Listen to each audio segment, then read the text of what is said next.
ఈ త్యాగం నీవు తెలుసుకోవా, నీ మనసును నీవు మార్చుకోవా.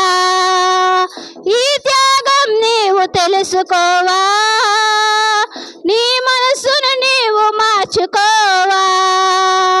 సిలువ యాగమే బలి అర్పణ, క్రీస్తు త్యాగమే మన రక్షణ. సిలువ యాగమే బలి అర్పణ, క్రీస్తు త్యాగమే మన రక్షణ. క్రీస్తు త్యాగమే మన రక్షణ, క్రీస్తు త్యాగమే మన రక్షణ. హల్లెలూయా.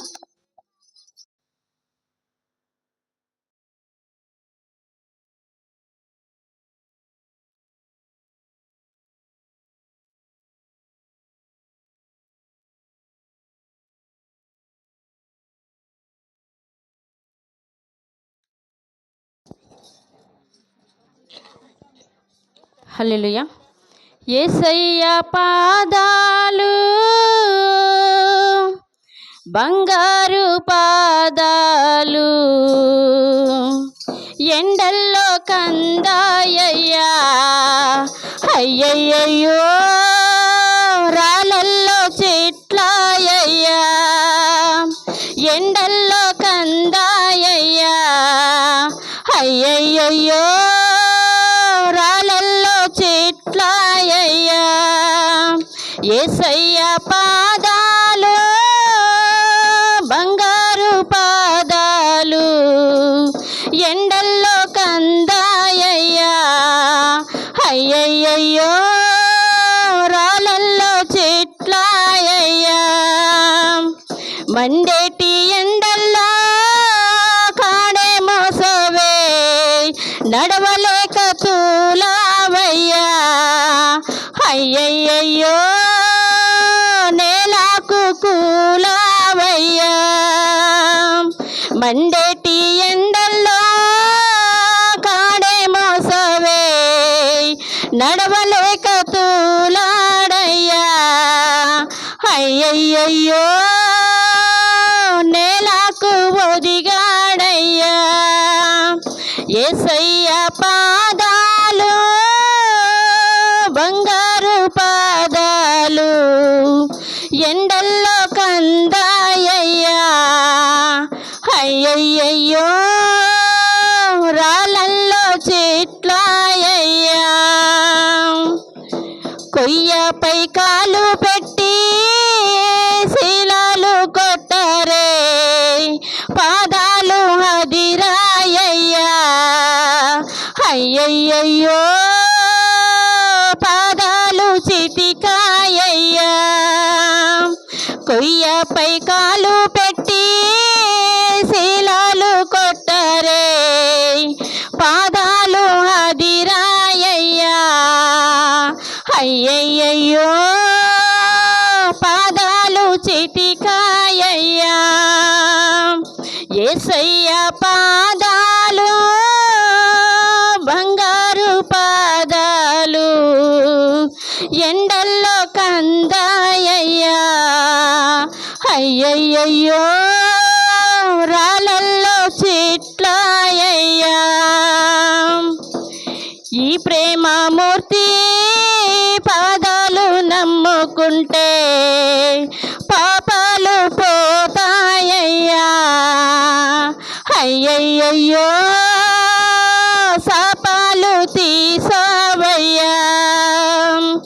ఈ ప్రేమమూర్తి పాదాలు నమ్ముకుంటే పాపాలు పోతాయ్యా అయ్యయ్యో, శాపాలు తీసావయ్యా. యేసయ్య పాదాలు బంగారు పాదాలు, ఎండల్లో కందాయ్యా అయ్యయ్యో, రాళ్ళల్లో చెట్లాయ్యా. రాతే గుండెలను మాంసపు గుండెలుగా మార్చేందుకు వచ్చావయ్యా అయ్యయ్యో,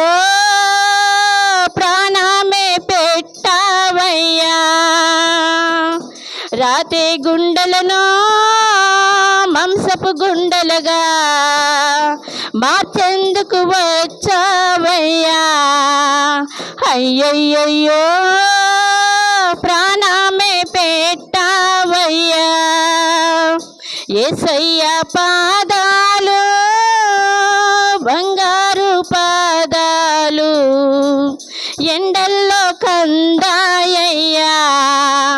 అయ్యయ్యయ్యో రాళ్ళల్లో చిట్లాయ్యా. ఎండల్లో కందాయ్యా. అయ్యయ్యయ్యో రాళ్ళల్లో చిట్లాయ్యా. హల్లెలూయా.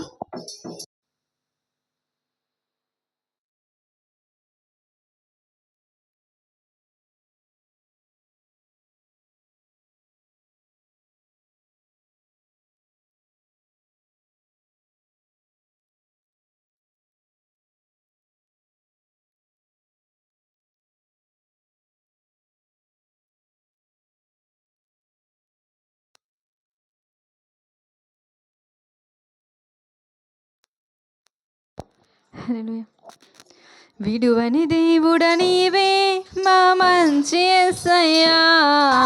పాపికి ఆశ్రయపురము నీవే మెస్సయ్యా. విడువను దేవుడా నీవే మా మంచి యేసయ్యా. పాపికి ఆశ్రయపురము నీవే మెస్సయ్యా. ప్రేమించుటకు క్షమించుటకు రక్షించుటకు అర్హుడా నీవే. ప్రేమించుటకు క్షమించుటకు రక్షించుటకు అర్హుడా నీవే. యేసయ్యా యేసయ్యా యేసయ్యా యేసయ్యా యేసయ్యా యేసయ్యా యేసయ్యా. విడువని దేవుడ నీవే మా మంచి యేసయ్యా. పాపికి ఆశ్రయపురము నీవే మెస్సయ్యా. విడువని దేవుడ నీవే మా మంచి యేసయ్యా. పాపికి ఆశ్రయపురము నీవే మెస్సయ్యా. 40 సంవత్సరములు మా పితరులు నడిపిన దేవా. అరణ్య మార్గమైన అన్ని నీవైనావు. 40 సంవత్సరములు మా పితరులు నడిపిన దేవా. అరణ్య మార్గమైన అన్ని నీవైనావు. జీవాహారమై ఆకలి తీర్చావు. కదిలే బండవై దాహము తీర్చావు. జీవాహారమై ఆకలి తీర్చావు. కదిలే బండవై దాహము తీర్చావు. యేసయ్యా యేసయ్యా యేసయ్యా యేసయ్యా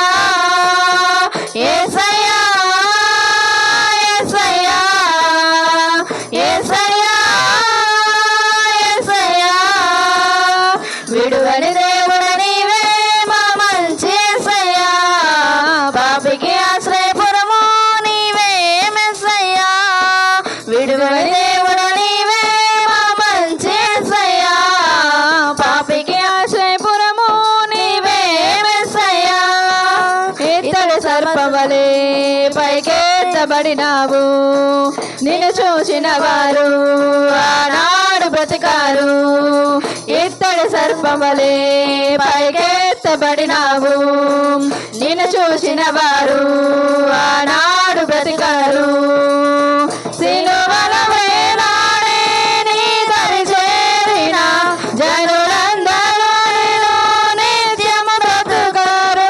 సిలువల వేలాడే నీ దరి చేరిన జనులందరూ నిన్ను నిత్యము బ్రతుకారు. యేసయ్యా యేసయ్యా యేసయ్యా యేసయ్యా యేసయ్యా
హల్లెలూయా, హల్లెలూయా. కల్వరి గిరిపై శిలువ భారం భరించితివా ఓ నా ప్రభువా. కల్వరి గిరిపై శిలువ భారం భరించితివా ఓ నా ప్రభువా. నా పాపముఖై నిరాక్తమును శిలువ పైన అర్పించితివా. నా పాపముఖై నిరాక్తమును శిలువ పైన అర్పించితివా. కల్వరి గిరిపై శిలువ భారం భరించితివా ఓ నా ప్రభువా. దుష్టుండునై బల్లేముతో గృచిర తండ్రి పక్కలున. దుష్టుండునై బల్లేములతో గృచిర తండ్రి ప్రక్కలున. కేకవేసి నీదు ప్రాణం, కేకవేసి నీదు ప్రాణం శిలువ పైన అర్పించితివా. శిలువ పైన అర్పించితివా. కల్వరి గిరిపై శిలువ భారం భరించితివా ఓ నా ప్రభువా. కల్వరి గిరిపై శిలువ భారం భరించితివా ఓ నా ప్రభువా. నా పాపముఖై నిరాక్తమును శిలువ పైన అర్పించితివా.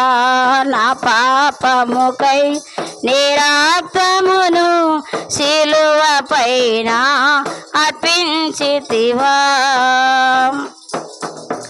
మూడవ దినమున్ సమాధిలో ముద్రముతోడా నిద్రించితివా. మూడవ దినమున్ సమాధిలో ముద్రముతోడా నిద్రించితివా. నా రక్షణకై సజీవముతో, నా రక్షణకై సజీవముతో సమాధి గెలచి లేచిన తండ్రి, సమాధిని గెలచి లేచిన తండ్రి. కల్వరి గిరిపై శిలువ భారం భరించితివా ఓ నా ప్రభువా. కల్వరి గిరిపై శిలువ భారం భరించితివా ఓ నా ప్రభువా. ఆరోహణమై వాగ్దానాత్మన్ సంగము పైకి పంపించితివా. ఆరోహణమై వాగ్దానాత్మన్ సంగము పైకి పంపించితివా. నిరాకడకై నిరీక్షణతో, నిరాకడకై నిరీక్షణతో నిందాలెల్లా భరించితివా. నిందాలెల్లా భరించితివా. కల్వరి గిరిపై శిలువ భారం భరించితివా ఓ నా ప్రభువా. నా పాపముఖై నిరాక్తమును శిలువ పైన అర్పించితివా. నా పాపముఖై నిరాక్తమును శిలువ పైన అర్పించితివా. శిలువ పైన అర్పించితివా. హల్లెలూయా.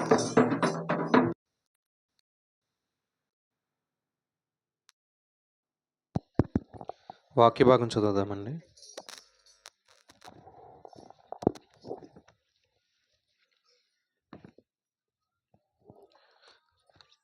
తిమోతి గారికి రాసినటువంటి రెండో పత్రిక 2వ అధ్యాయము 16 నుండి 20. సమీర వచ్చి చదువుతుంది.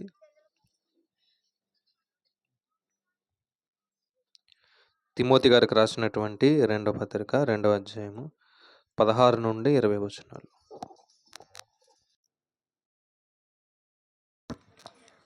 అపోస్తలుడైన పౌలు తిమోతికి రాసిన 2వ పత్రిక 2వ అధ్యాయం 16 నుంచి 20 వచనం.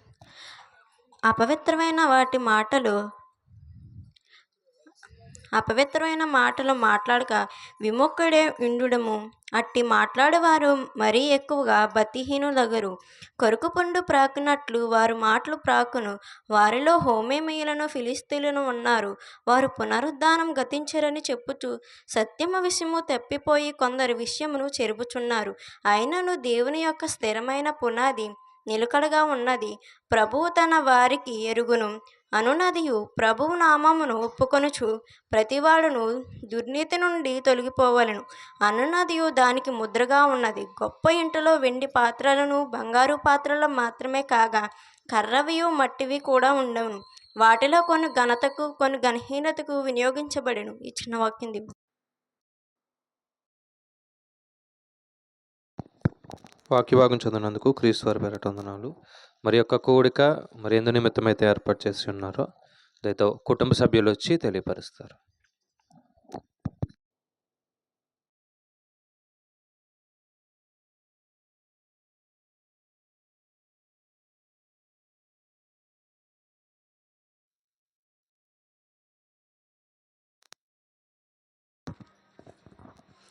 దేవునికి స్తోత్రం అండి.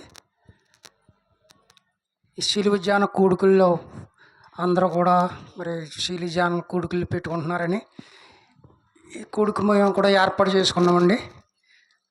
మరి సంఘం అందరూ కూడా మరి వచ్చి మరి ప్రతి గృహాన్ని కూడా దీవించి ఆశీర్వదించబడుతుందని మరి సంఘ బిడ్డలు చేసిన ప్రార్థన ప్రతి ఒక్కరికి కూడా నాయన అది అనుగ్రహించదని బలమైన ప్రార్థన అని గృహం మీద మరి ఆ గృహాన్ని దీవించబడుతుందని వారి ప్రార్థనలు ఎంతగానో రాత్రులు చేస్తూ ఉంటారు ప్రార్థనలు. ఆ ప్రార్థనలు ప్రతి ఒక్కరి కొరకు ప్రార్థన చేయాలని ఈ శిలువజాన కొడుకులు మరి ఆయన మన కొరకు ఎన్నో శ్రమలు ఎన్నో కష్టాలు పడ్డాడని ప్రతి ఒక్కరు కూడా ఆయన మరి ప్రతి ఒక్కరిని దీవించి ఆశీర్వదించాలని వచ్చిన సంఘ బిడ్డలు దైవజనులు వారికి అందరికీ వందనాలండి. మరి చేసిన మేలుని బట్టి చేసిన కార్యములు బట్టి ఇచ్చిన సమయాన్ని బట్టి కూడా వందనాలు. మరి లాట్కి మాతో లాస్ట్ అనుకుంటాను. మరి ఇంతవరకు మరి చాలా మంది పెట్టుకున్నారు. మేము మా ఆవిడ మనకు కూడా పెట్టేద్దాం. మరి గృహం కూడికి పెట్టుకోవాలి. మరి పెట్టుకోకపోతే పోయిన సంవత్సరం కూడా అలా పెట్టుకున్నామండి. మేము పెట్టుకుని మరి ఆ రోజున కూడా మేము ఎంతగానో మా తమ్ముళ్ళు మేము అందరూ కూడా సంతోషంగానే ఉన్నామండి. మరి ఆ దూరం ప్రాంతం వెళ్ళి వస్తూ ఉన్నారు శిలువజాన కూడుకుల్లో. మరి ఇప్పుడు కూడా మరి ప్రార్థనకు రావట్లేదండి. ఆరు కూడా రావాలని నేను ఇప్పుడు ప్రార్థన చేసుకుంటూ ఉన్నాం. మరి అలాగే సంఘ బిడ్డలందరూ కూడా మరి ప్రార్థన కొరకు మా కొరకు మా తమ్ముళ్ళ కొరకు మా చెల్లి మా అక్క బావ వాళ్ళందరి కొరకు మీరు ప్రార్థన చేయాలని, ఎందుకంటే సంఘ ప్రార్థన బలమైనదని మేము నమ్ముతున్నామండి. అలాగే మీ కొరకు నేను అందరూ ప్రతిరోజు కూడా మరి ఎక్కువ జాములు లేచి ప్రార్థన చేస్తున్నామండి. మరి అందరూ కూడా దీవించి ఆశీర్వదించబడాలని. మరి ఈ శిలువజాన కొడుకుల్లో మరి ఆయన ఎన్ని శ్రమలు పడ్డాడో మరి మనకు కూడా శ్రమలు ఉన్నాయండి. అయినప్పటికీ ఈ శ్రమలు ఎన్నో మనకి దీవెనల కింద మనం అనుగ్రహించాలని వచ్చిన సంఘ బిడ్డలు దైవజనులు అందరూ కూడా తండ్రి ఈ కృపలో మన నడిపించమని ఈ చిన్న సాక్ష్యం జీవుని దీవించను కాక.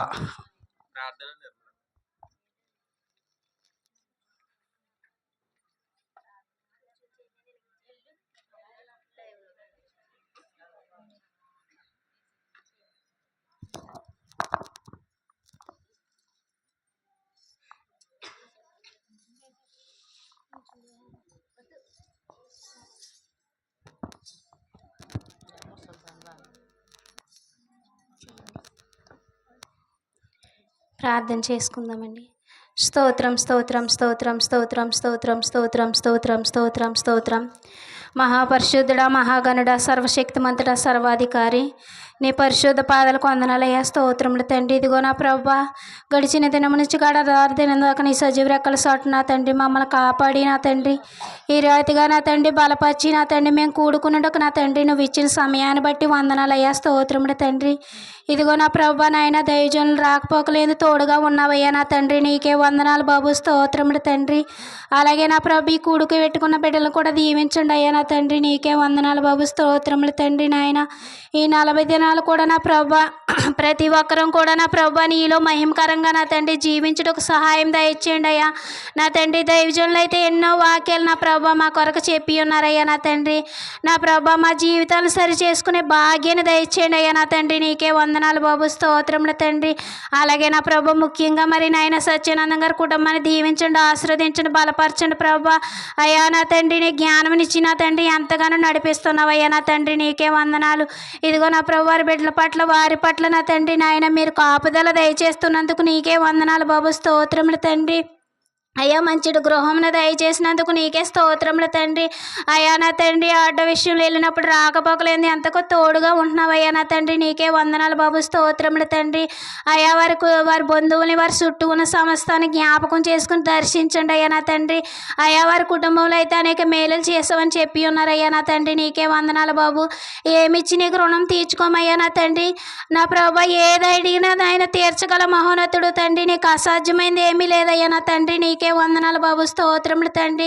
ఇంకనూ వారి కుటుంబంలో ప్రతి ఒక్కరిని పేరు పేరు చెప్పినదా తండ్రి ఆశీర్వదించండి, బలపరచండి అయ్యా నా తండ్రి. నీ సన్నిధానకు నా తండ్రి నిలబడే శక్తిని నా తండ్రి ఆ బిడ్డలకు దయచేయండి అయ్యా నా తండ్రి. అలాగే నా ప్రభా సంఘాన్ని కూడా జ్ఞాపకం చేసుకోండి అయ్యా నా తండ్రి. ఇంకనూ నా ప్రభా మేము బలపడే భాగ్యాన్ని దయచేయండి అయ్యా, నీకే వందనాలు బాబు, స్తోత్రములు తండ్రి. ఎన్నో శ్రమలు ఇరుకుల్లో నాయన ఇబ్బందులు ఉండగా నా ప్రభా మమ్మల్ని ఎంతగానో దర్శించి ఇలా ఈ రీతిగా నా తండ్రి నిలబెట్టావయ్యా, నీకే వందనాలు, స్తోత్రములు తండ్రి. అయా అడగకుండానే అక్కర్లేని తీర్చగల దేవుడు అయ్యా నా తండ్రి. అయా నీ బిడ్డలు ఎన్నడూ విడిచిపెట్టేవాడు కాదయ్యా నా తండ్రి, నీకే వందనాలు తండ్రి. ఇదిగో నా ప్రభు అనారోగ్యంతో ఎంతమంది అయితే బాధపడుతున్నారో ఒక్కసారి జ్ఞాపకం చేసుకోండి అయ్యా, బిడ్డలను దర్శించండి తండ్రి నా ప్రభా. అయ్యా సమస్తాన్ని సాధ్యం తండ్రి. యవ్వన కాలంలో నా ప్రభా ముఖ్యంగా యవ్వనస్తులను ఒక్కసారి జ్ఞాపకం చేసుకోండి అయ్యా, ఆ బిడ్డలను దర్శించండి ప్రభా నా తండ్రి. వారు ఆరోగ్యాలు ఎంతగానో పాడు చేసుకున్నారయ్యా తండ్రి. ఆ యొక్క తల్లిలు అల్లాడిపోతున్నారయ్యా నా తండ్రి. బిడ్డల కోసం ఒక్కసారి వారి ప్రార్థన ఆలకించండి అయ్యా నా తండ్రి. ఆ యొక్క ప్రార్థనకు ప్రతిఫలం దయచేయండి అయ్యా నా తండ్రి, నీకే వందనాలు. ఇదిగో నా ప్రభా దైవజనులు అయితే ఏ వాక్యానైతే ఎత్తబోతున్నారో నా ప్రభా అయ్యా నాయన మేము ఇన్ని దాన్ని విడిచిపెట్టకుండా నా తండ్రి మా హృదయాల్లో భద్రపరుచుకున్నటకు సహాయం దయచేయండి అయ్యా నా తండ్రి. అయ్యా నా తండ్రి ఇది గర్భిణీ స్త్రీల పట్ల నీ కాపుదల దయచేయండి అయ్యా నా తండ్రి, నీకే వందనాలు. అయా బిడ్డలు లేని వారికి బిడ్డలు దయచేయండి అయ్యా, నీకే వందనాలు, స్తోత్రములు తండ్రి. అయా ప్రతి వారు చేసుకునే పనిపాట్లో తోడుగుండి సహాయం చేయండి అయ్యా నా తండ్రి, నీకే వందనాలు. ముఖ్యంగా మరొకసారి తండ్రి సత్యానంద గారి కుటుంబాన్ని అయితే దీవించి ఆశీర్వదించి భార్య కూడా ఆరోగ్యాన్ని బలమును శక్తిని దయచేస్తారని ఎంతగానో నమ్ముచున్నానయ్యా. అయ్యా ఎన్నిక లేదని అర్హత లేదని దీనులను ప్రభు ఈ రీతిగా నిలబెట్టినందుకు నీకే వందనాలు బాబు, స్తోత్రములు తండ్రి. ప్రతి విషయంలోనైనా ప్రతి బిడ్డను ఆశీర్వదించిన తండ్రి నీ యందు మెలకు కలిగి జీవించుటకు నా తండ్రి సహాయం దయచేస్తారని ఈ 40 దినాల్లో నా తండ్రి నాయన మహిమకరంగా నాయన ఇంతవరకు జరిగించుకున్నందుకు వందనాలయ్యా. ఇంకా ఉన్న దినములో కూడా నా తండ్రి నీ చిత్తమై మహిమకరంగా నా తండ్రి జరిగిస్తారని నమ్ముతూ నా తండ్రి రాబోతున్న నజరేయుడైన యేసు నామములో ఈ కొద్ది ప్రార్థన అతి మిక్కిలి వినయముతో అడుగుచున్నాను పరమ తండ్రి, ఆమెన్.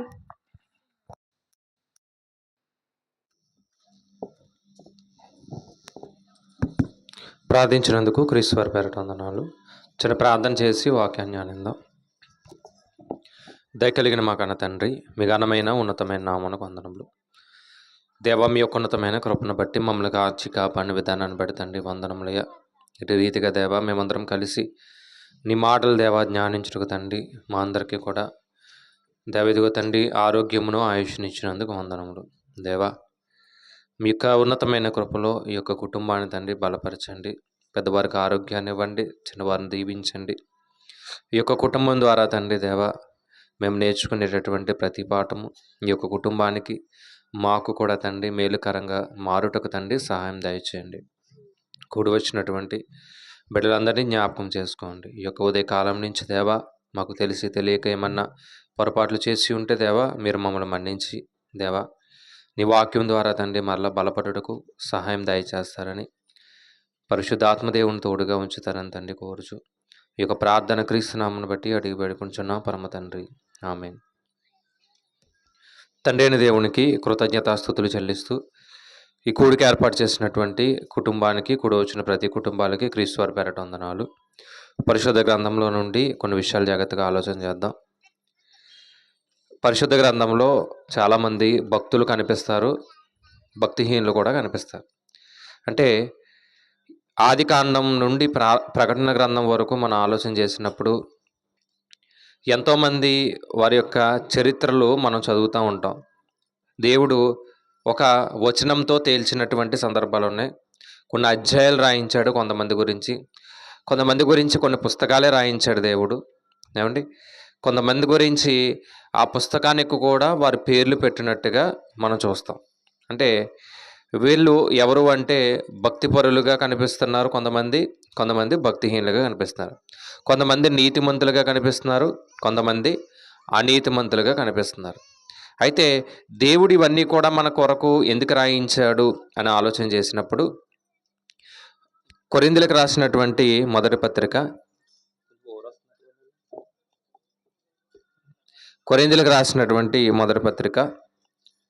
10వ అధ్యాయము 11వ వచనాన్ని చూడగలిగితే, ఈ సంగతులు దృష్టాంతములుగా వారికి సంభవించి యుగాంతమందున్న మనకు బుద్ధి కలగడానికి దేవుడు రాయించాడు. అంటే ఎందుకొరకు వారి యొక్క చరిత్రను వెళ్ళి దేవుడు రాయించాడు అని ఆలోచన చేసినప్పుడు మనకి బుద్ధి కలగడానికి. వాళ్ళకి ఎలా ఉన్నాయి? దృష్టాంతాలుగా ఉన్నాయంట. వారికి ఎలా ఉన్నాయి? చదవండి 11వ వచనంలో. దృష్టాంతాలుగా వారికి సంభవించే యుగాంతంలో, అంటే ఇక చివరి దశకు వచ్చినటువంటి మనకి ఎలా ఉన్నాయి? బుద్ధి కలగడానికి దేవుడు రాయించాడు. కాబట్టి మనం నేర్చుకునే ప్రతి మాట కూడా దేవుడు మనకు బుద్ధి కలగడానికే రాయించాడు అనే విధంగా చదవాలి. అందుకే భక్తులు భక్తిహీనులు అని మనం ఒక టైటిల్ పెట్టుకున్నప్పుడు అందులో ఇద్దరి గురించి నేను మాట్లాడాను ఇప్పటికే. ఒక స్త్రీ దేవుడి యొక్క ఆలోచనలు ఎలా బ్రతికింది అని రెసిపా గురించి మాట్లాడాను. అలాగే బోయజు ఒక పురుషుడిగా ఒక యవ్వన కాలంలో ఉన్నటువంటి వారు ఎలా ఉండాలి, ఈ లోకంలో మనం ఎలా బ్రతకాలి అన్నప్పుడు బోయాజు చరిత్ర కూడా మాట్లాడుకున్నాం. ఇద్దరు కూడా ఎవరు? భక్తిపరులే కనిపించారు. ఇద్దరు కూడా ఎలా ఉన్నారంటే భక్తిపరులుగానే కనిపించారు. అయితే ఈరోజు ఒక భక్తిహీనుడి గురించి మాట్లాడదాం. ఏమండి, ఇద్దరు భక్తిపరుల గురించి నేర్చుకున్నాం కాబట్టి ఒక భక్తిహీనుడి గురించి కూడా నేర్చుకుందాం. ఎవరి గురించి నేర్చుకున్నా మనం ఎలా ఉండాలి అనేది మనం సెట్ చేసుకోవడానికే. ఎలా బ్రతకాలి, ఎలా మన యొక్క పయనాన్ని కొనసాగించాలి, మనం భక్తిగా బ్రతకాలా, భక్తిహీనులుగా ఉండాలా, భక్తిగా బ్రతికిన వారు ఎలా ఆశీర్వాదం పొందారు, భక్తిహీనులుగా బ్రతికిన వారు ఎలా నాశనం అయిపోయారు. ఈ రెండు విషయాలు మనకు అర్థమైతే మనం ఎలా ఉండాలో మనకు అర్థమవుతుంది. కాబట్టి ఈరోజు ఒక వ్యక్తి గురించి ఆలోచన చేద్దాం. ఆయన పేరు అబ్షాలోము. ఈయన గురించి తెలియని వారు బహుశా ఎవరు ఉండరని నేను అనుకుంటున్నా. ఒకవేళ తెలియకపోతే మరలా తెలుసుకుందాం. అబ్షాలోము గారు ఎవరు అంటే దావీదు గారి యొక్క కుమారుడు. ఏమండి, దావీదు గారి యొక్క కుమారుడు. అబ్షాలోము అనే పదానికి అర్థం ఏంటంటే తండ్రికి సమాధానం అని అర్థం. అబ్షాలోము అనే పదానికి అర్థం ఏంటి? తండ్రికి సమాధానం. అంటే ఎందుకొరకు పెట్టాడు దావీదు గారు అంటే నాకు సమాధానంగా ఉంటాడు, నా జీవితానికి తోడుగా ఉంటాడని బహుశా పెట్టుండొచ్చేమో. కానీ ఆ పేరుకి తగినటువంటి జీవితం లేరు. ఆ పేరుకి తగినటువంటి జీవితం ఆయనలో కనిపిస్తుంది. అందుకే కొంతమంది దేవుడి పేర్లు పెట్టుకుంటారు కానీ వారి జీవితంలో దేవుడు కనిపించడు. ఒక ఆయన యేసు అని పెట్టుకుంటాడు, యేసు గుణాలు ఏముండవు. ఒక ఆయన అబ్రహాం అని పెట్టుకుంటాడు, ఏమన్నా అబ్రహాం గుణాలు ఉండవు. ఒక ఆయన మరొక పేరు పెట్టుకుంటాడు. అంటే దేవుడి యొక్క భక్తుల పేర్లు పెట్టుకుంటారు తప్ప వారిలో ఏముండవు, ఆ గుణాలు ఉండవు. అందుకే చివరికి దేవుణ్ణి కూడా అవమానపరిచేలా మారిపోతారు. అంటే దేవుడికి కూడా నచ్చినటువంటి జీవితానికి వెళ్ళిపోతారు. మరి పేరేంటి అంటే గొప్ప గొప్ప పేర్లన్నీ కలిగిన వారే, కానీ ఏమండి ఆ పేరుకి తగినటువంటి జీవితాలు ఎక్కడ కనిపించు. అందుకే పేరు గొప్ప ఊరు దెబ్బ అన్నట్టుగా పేర్లు బాగుంటాయి తప్ప మన బ్రతికేమి బాగోదన్నమాట. అబ్షాలోము యొక్క జీవితం కూడా ఎలా ఉందంటే తండ్రికి సమాధానం.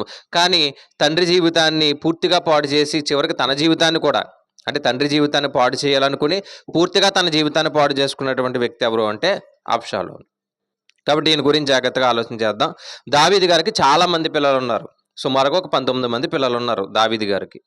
అయితే హెబ్రోన్లో కొంతమంది పుట్టారంట, యెరూషలేములో కొంతమంది పుట్టారంట. అంటే ఈయన ముందుగా హెబ్రోన్ ప్రాంతంలో ఉన్నాడు. అక్కడి నుంచి మరొక ప్రాంతానికి వెళ్ళిపోయాడు. యెరూషలేం ప్రాంతానికి వెళ్ళాడు. అక్కడ కొంతకాలం జీవించాడు. అక్కడ కొంతమంది పుట్టారు, హెబ్రోన్లో ఉన్నప్పుడు కొంతమంది పుట్టారు. అయితే ఎవరికి పుట్టారు అనేది కూడా దేవుడు రాయించాడు. ఒకసారి ఆ వచనాన్ని చూసి ముందుకెళ్దాం మనం. దినవృత్తాంతంలో మొదటి గ్రంథము 3వ అధ్యాయము. దినవృత్తాంతంలో మొదటి గ్రంథం 3వ అధ్యాయం మొదటి నుండి కొన్ని విషయాలు చూద్దాం. దావీదునకు తీసారండి. దినవృత్తాంతంలో మొదటి గ్రంథం 3వ అధ్యాయము, పేజ్ నెంబర్ వచ్చి 336 పేజీ, పాత నిబంధన. ఒకవేళ బైబిల్ లేకపోతే ఫోన్లో అన్నా చూడండి. బైబిల్ తెచ్చుకోమంటున్నారు, చాలామంది తెచ్చుకోవట్లేదు ఏమండి. లేదంటే ఈసారి గిఫ్ట్ల బదులు బైబిల్ పంచుతాం. లాస్ట్ టైం కూడా పంచారు కొంతమంది, ఎవరో కానీ పంచారు ఒక 10 బైబిల్ ఎన్నో. కానీ ఆ బైబిల్ కలవాళ్ళు ఎవరో కనిపించట్లేదు ఇక్కడ. కాబట్టి జాగ్రత్తగా బైబిల్ తెచ్చుకొని ప్రయత్నం చేద్దాం. చదువుదాం. దావీదునకు హెబ్రోనులో పుట్టిన కుమారులు ఎవరంట? ఇజ్రాయేలు రాయలైన అహీనోయకు పుట్టినటువంటి అమ్నోను జ్యేష్ఠుడు. ఏమండి, మొట్టమొదటి కుమారుడు ఎవరంటే అమ్నోను గారు. తర్వాత అబీగయలు తెలుసు కదా మనకి, ఒక మంచి స్త్రీ. అబీగయలకి ఏమో పుట్టినటువంటి దానియేలు, ప్రవక్త దానియేలు వేరు, కుమారుడు దానియేలు వేరు. తర్వాత గెషూరు రాజైన తల్మయి కుమార్తె అయిన మైకాకు పుట్టినటువంటి అబ్షాలోం. ఎవరికంట? గెషూరు అనే ఒక రాజుగారు ఉంటే ఆ రాజుగారికి ఒక కుమార్తె ఉంది. ఆ కుమార్తె పేరేంటి? మైక. ఆ మైకాకు పుట్టినటువంటి కుమారుడు ఎవరు? అబ్షాలోం. ఆయన గురించి ఈరోజు మనం ఆలోచన చేస్తున్నాం. అయితే ఏమండి, ఇంకా మీరు చదవగలిగితే తర్వాత హగ్గీతు కుమారుడైన అదోనియా 4వ వాడు.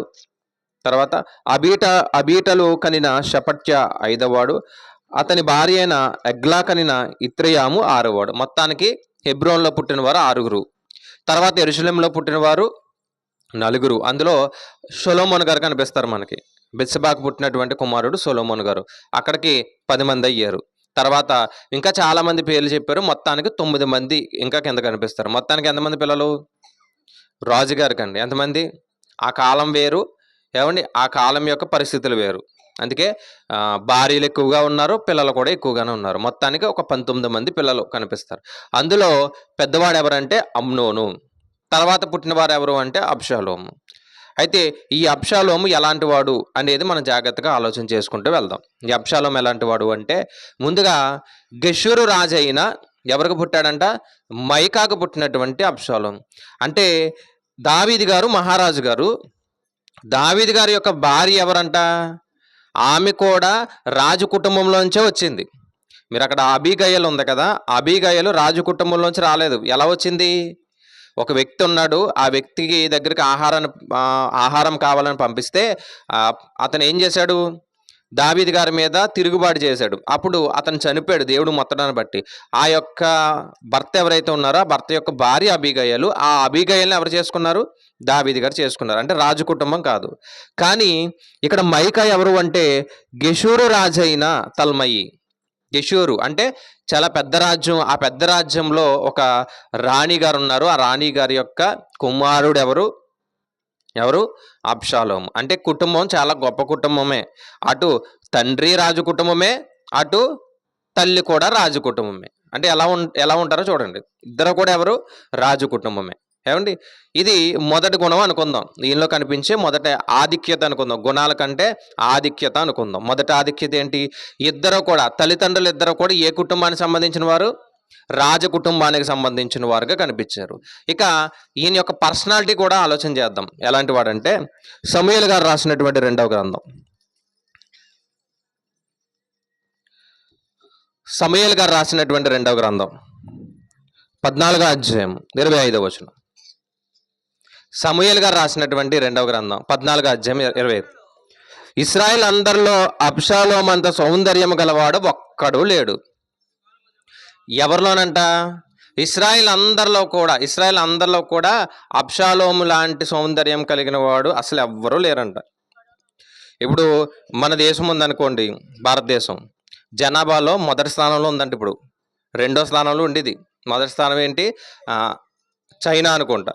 ఆ చైనాను కూడా మనం ఏం చేసామంటే టెక్నాలజీలో కాదు, చదువులో కాదు, దేంట్లో కొట్టాం? జనాభాలో కొట్టి మొదటి స్థానానికి వెళ్ళిపోయామన్నమాట. 140 కోట్లు అంట భారతదేశం యొక్క జనాభా. 140 కోట్లు. ఎప్పుడు అంటే ఇప్పుడు మనకు స్వతంత్రం రాలేనప్పుడు మాత్రం సుమారుగా ఒక 50 కోట్లు ఉందంట. స్వతంత్రం రాలేనప్పుడు ఎంత? 50 కోట్లు. స్వతంత్రం వచ్చి ఎంతకాలం అయిందంటే సుమారుగా ఒక 75, 76 అవుతుందేమో. అంటే ఎంత పెరిగిందో చూడండి. 140 కోట్లకి వెళ్ళింది. అలా ఒకసారి మీరు ఈ జనాభా గురించి ఆలోచన చేయగలిగితే ఇస్రాయేల్ కాలం అంటే క్రీస్తు పూర్వం ఉన్నటువంటి జనాభా ఎంతంటే సుమారు 5 కోట్లు ఉండొచ్చంట అంతే. సుమారుగా 5 కోట్లు. ఈ 5 కోట్లలో ఇస్రాయేల్ ప్రజలు ఎంతమంది ఉంటారు అంటే ఏమండి ఒక 50 లక్షలు అనుకుందాం. 50 లక్షలు అనుకుందాం. ఎందుకంటే కాల్బలమే రాశారు. మోషే గారు నడిపించినప్పుడు ఎంత సుమారుగా ఒక 20 లక్షలు 25 లక్షలు ఉన్నారంట ఇస్రాయేల్. కొంచెం పెరిగారు కాబట్టి దావీదు గారి కాలానికి ఒక 50 లక్షలు అనుకుందాం. ఈ 50 లక్షల మందిలో ఒకే ఒక అందగాడు ఉన్నాడంట. ఎవరైనా ఆ మాట చెప్పడానికి నేను చెప్పాను మాట. నేను ఇస్రాయేల్ అందరిలో కూడా ఒక్కడే ఒకడు ఉన్నాడంట. అంటే మిస్టర్ ఇండియా అంటారో మిస్టర్ పర్ఫెక్ట్ అంటారో ఒకడెవరు? అబ్షాలోము. ఏమండి నెక్స్ట్ ఇంకా అరికాలు మొదలుకొని తల వరకు ఏ లోపము లేదంట. అరికాలు మొదలుకొని తల వరకు ఏ లోపము లేదంట. కొంతమందికి అన్నీ బాగుంటే ఏదో అవయం బాగోదు.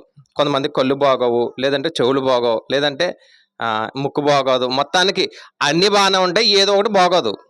అంతే కదండి. అన్నీ బాగుంటాయి కానీ ఏదో ఒక విషయంలో కొంచెం తేడా కొడుతుంది. కానీ ఈ అబ్షాలోము కంట అరికాలు మొదలుకొని ఎక్కడి వరకు? అరికాలు మొదలుకొని తల వరకు ఏ లోపము అతని యందు లేకపోయెను. అంటే ఎంత అందగాడో చూడండి, ఎంత అందగాడో చూడండి. అలా చాలా గొప్పవాడు అనుకోకండి. ఏమండి చూడ్డానికి ఎలా ఉన్నాడంట? చాలా ఇశ్రాయేలు అందరిలో కూడా చాలా అందగాడంట. అసలు ఒక లోపం కూడా లేదంట. ఒక్క లోపం కూడా లేదంట తన జీవితంలో. లోపం అంటే దేని గురించి చెప్తున్నా? బాహ్య సౌందర్యం గురించి మాత్రమే చెప్తున్నాడు దేవుడు. బాహ్య సౌందర్యంలో ఏ లోపము లేదంట. ఇంకా నెక్స్ట్ తన తల వెంట్రుకలు భారంగా ఉన్నందున ఏంటంట? తల వెంట్రుకలు భారంగా ఉన్నందున. ఎప్పుడన్నా మన తల వెంట్రుకలు మన భారంగా అనిపించాయా? అదే పెద్ద సమస్య అందరికీ. అంతే కదండి. మన సమస్య అంతా ఏంటంటే హెయిర్ ఫాలే అంతా. ఎవరికైనా భారం అనిపిస్తుందా? కానీ ఈయనకి తల వెంట్రుకలే భారం అనిపించిందంట. అంటే ఎంత ఏమండి దాని గురించి మాట్లాడి ఎంత హెయిర్ ఉందో చూడండి ఆయనకి. ఏటేటా అతడు వాటిని కత్తిరించుచూ వచ్చాను. కత్తిరించినప్పుడల్లా వాటి ఎత్తు రాజు తూనికను బట్టి 200 తులములాయనంట. అంటే ఆయన హెయిర్ గ్రోత్ కానీ ఆయన అందం కానీ ఎలా ఉందంటే చాలా గొప్పవాడుగా ఉన్నాడు. చివరికి అదే తన ప్రాణం తీసిందిలేండి. ఏమండి ఎలా ఉన్నాడు అంటే చూడండి, కత్తిరించినప్పుడల్లా వాటి ఎత్తు రాజు తూనికను బట్టి 200 తులములాయను. అబ్షాలోమునకు 3 కుమారులు. ఏమండి ఈ ఆధిక్యత అంతా చెప్పాడు. ఫస్ట్ ఏంటంటే తండ్రి రాజు కుటుంబం, తల్లి కూడా రాజు కుటుంబం. ఇది బాగానే ఉంది. 2 అబ్షాలోము ఇశ్రాయేల్ అందరిలో కూడా ఎలాంటి వాడు? చాలా అందగాడు. ఎంత అందగాడు అంటే అరికాలు మొదలుకొని పై వరకు కూడా ఏ లోపము లేదంట. అంత అందగాడు అంట. ఏంటి ఇశ్రాయేల్ అంటే 50 లక్షల ప్రజల్లో అతను ఒక్కడే కనిపిస్తున్నాడు. తర్వాత ఏంటంటే అన్నీ బాగున్నాయి. అంటే బాహ్య సౌందర్యం అంతా బాగుంది, చాలా గొప్పగా ఉన్నాడు, చాలా అందంగా ఉన్నాడు, చాలా బలంగా ఉన్నాడు. అయితే ఈయన జీవితం ఎక్కడ మొత్తానికి దేవుడి నుంచి దూరం అయిపోయిందంటే మనకు తెలిసిన సందర్భమే. తనకి ఒక సహోదరు ఉంది. ఎవరామె? దీనా అండి. ఏమండి యాకోబు గారి చరిత్రకి వెళ్ళిపోతున్నారు మీరు. యాకోబు గారి కుమార్తె దీనా అండి. ఏమండి యాకోబు గారికి కూడా కుమార్తె ఉంది. ఆ దీనా కూడా ఏంటంటే దేశ సంచారానికి వెళ్ళి మొత్తానికి ఇంటికి గొడవ తెచ్చిందన్నమాట. ఇక్కడ ఏదో జరుగుతుంది తీర్థం చూసి వస్తానని వెళ్ళిందంట. వెళ్ళి ఏం చేసింది? ఇంటికి గొడవ తెచ్చింది మాట, పెద్ద గొడవ తెచ్చింది. ఆ గొడవను బట్టి కుటుంబాలన్నీ విడిపోయినాయి. దీనా చేసిన చిన్న పొరపాటు అన్నమాట. ఇక్కడ తామార్ అలాంటి పొరపాటు చేయలేదు, కానీ తామార్ మీద మాత్రం తన అన్న ఏం చేశాడు? ఒక చిన్న పొరపాటు చేశాడు. అది మీకు 13వ అధ్యాయంలో కనిపిస్తుంది. చాలాసార్లు చదివింది కాబట్టి నేను దాన్ని వివరించును. మీకు 13వ అధ్యాయంలో కనిపిస్తుంది. ఏంటంటే అబ్షాలోముకి ఒక చెల్లి ఉంది తామారు. అబ్షాలోముకి ఒక చెల్లి ఉంది తామారు. అబ్షాలోముకి ఒక కూతురు ఉంది, తన పేరు కూడా తామారే. అంటే చెల్లి మీద ప్రేమతో పెట్టుకుని ఉంటాడు. ఎందుకంటే చెల్లి చనిపోయింది కదా. అంటే ఆ చెల్లిని ఏం చేశారు? పాడు చేశారు కాబట్టి తన మీద ప్రేమతో పెట్టుకుని ఉంటాడు. ఇప్పుడు జ్యేష్ఠుడు అంట అమ్నోను. దావీదు గారి యొక్క కుమారుల్లో జ్యేష్ఠుడు ఎవడు? అమ్నోను. ఈ అమ్నోను తామారు మీద ఏమంటే మనసు పడ్డాడు. లేదంటే చెల్లె అయినా సరే తప్పు చెయ్యాలనుకున్నాడు. మొత్తానికి అక్కడ పాపం అనేది జరిగింది, పాడు చేయడం జరిగింది. ఈ విషయం ఎవరికి తెలిసింది? అబ్షాలోము తెలిసింది. అబ్షాలోము తెలిసినప్పుడు అసలు అక్కడ పంపించింది ఎవరు అంటే దావీదే పంపించాడు అని తెలిసింది. కానీ దావీదు యొక్క ఉద్దేశం వేరు. దావీదు యొక్క ఉద్దేశం వేరు. ఎందుకంటే అమ్నోను అనారోగ్య పరిస్థితిలో ఉన్నాడు, సేవ చేయడానికి మాత్రమే పంపించాడు. అసలు అమ్నోను మనసులో ఏముందో ఎవరికి తెలియదు, దావీదు గారికి తెలియదు. కాబట్టి మొత్తానికి దావీదే చేశాడేమో అనే ఆలోచన ఎవరికి వచ్చింది?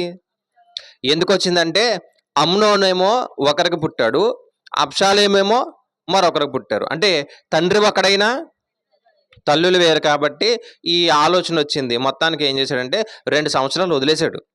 2 సంవత్సరాలు వదిలేశాడు. సరే నా ఆలోచన నాదని 2 సంవత్సరాలు వదిలేసి 2 సంవత్సరాల తర్వాత ఒక విందు ఏర్పాటు చేస్తున్నాను, రాజకుమారులు అందరూ రావాలని. ఫస్ట్ ఎవరి మీద కోపం అంటే దావీదు గారి మీద కోపం కదా, దావీదు గారిని రమ్మన్నాడు. దావీదు గారు అన్నారు, నేను రాను, నాకు కుదరదు, నాకు చాలా పనులు ఉన్నాయని. ఆయన లేదు నేను రాలేను, అయినా సరే నువ్వు ఏర్పాటు చేసావు కాబట్టి నువ్వు ఆశీర్వాదం పొందుతావు అని చెప్పేసి దీవించాడు.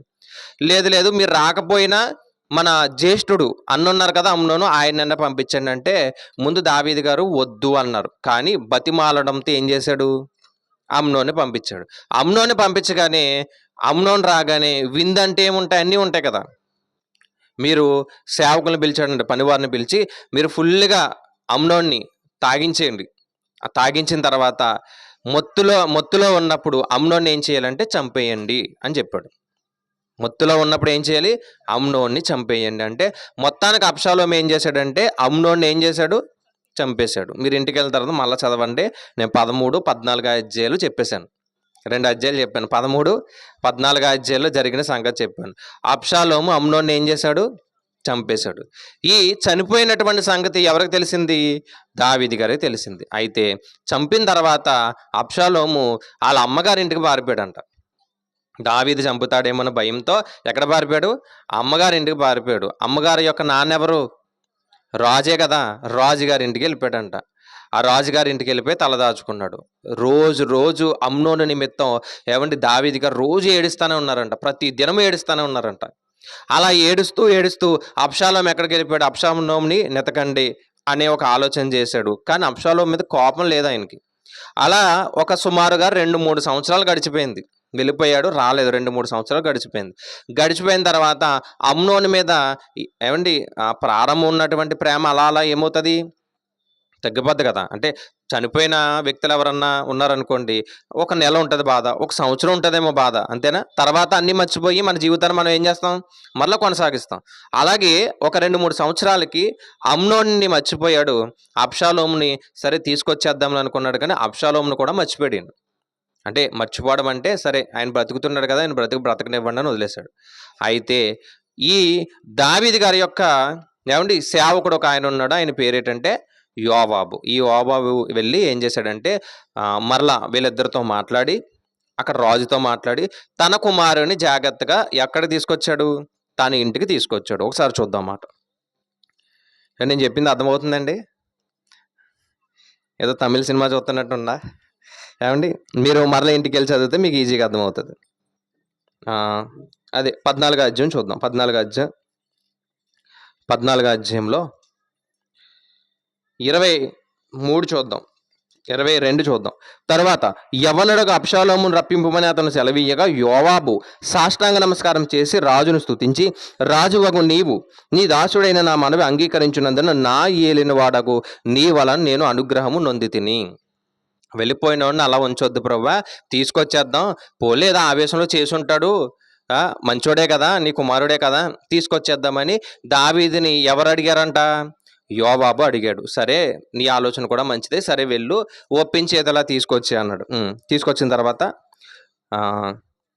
23 అబ్షాలోము యెరూషలేమునకు తోడుకొని వచ్చును. అయితే రాజు అంటే దావీదు గారు, అతడు నా దర్శనము చేయక తన ఇంటికి పోవాలనని ఉత్తరము చేయగా, అంటే తాను వచ్చిన తర్వాత తన ఇంటికే వెళ్ళాలి తప్ప నా దగ్గర రావడానికి వీల్లేదు. ఎందుకంటే నా జ్యేష్ఠ కుమారుని చంపేశాడు కదా, నా దగ్గరికి రావడానికి వీల్లేదు. నేను పిలుస్తాను, ఒక టైం ఉంది, అప్పుడు మాత్రమే రావాలి. అంటే వచ్చాడు కానీ రాజుగారిని, దావీదు గారిని లేదంటే తండ్రి గారిని చూడలేదు, మాట్లాడట్లేదు. ఎక్కడున్నాడంట, ఎక్కడున్నాడు చెప్పండి, ఎక్కడున్నాడు, తన ఇంట్లోనే ఉన్నాడు. చాలా సంవత్సరాలు గడిచిపోతుంది. ఎన్ని సంవత్సరాలు, 28. అబ్షాలోము 2 నిండు సంవత్సరములు యెరూషలేములో నుండి రాజదర్శనము చెయ్యక ఉండగా. అంటే 2 సంవత్సరాలు, అప్పటికే 3 సంవత్సరాలు అక్కడ ఉన్నాడు. వచ్చిన తర్వాత రాజుగారిని చూడకుండా 2 సంవత్సరాలు ఉన్నాడు.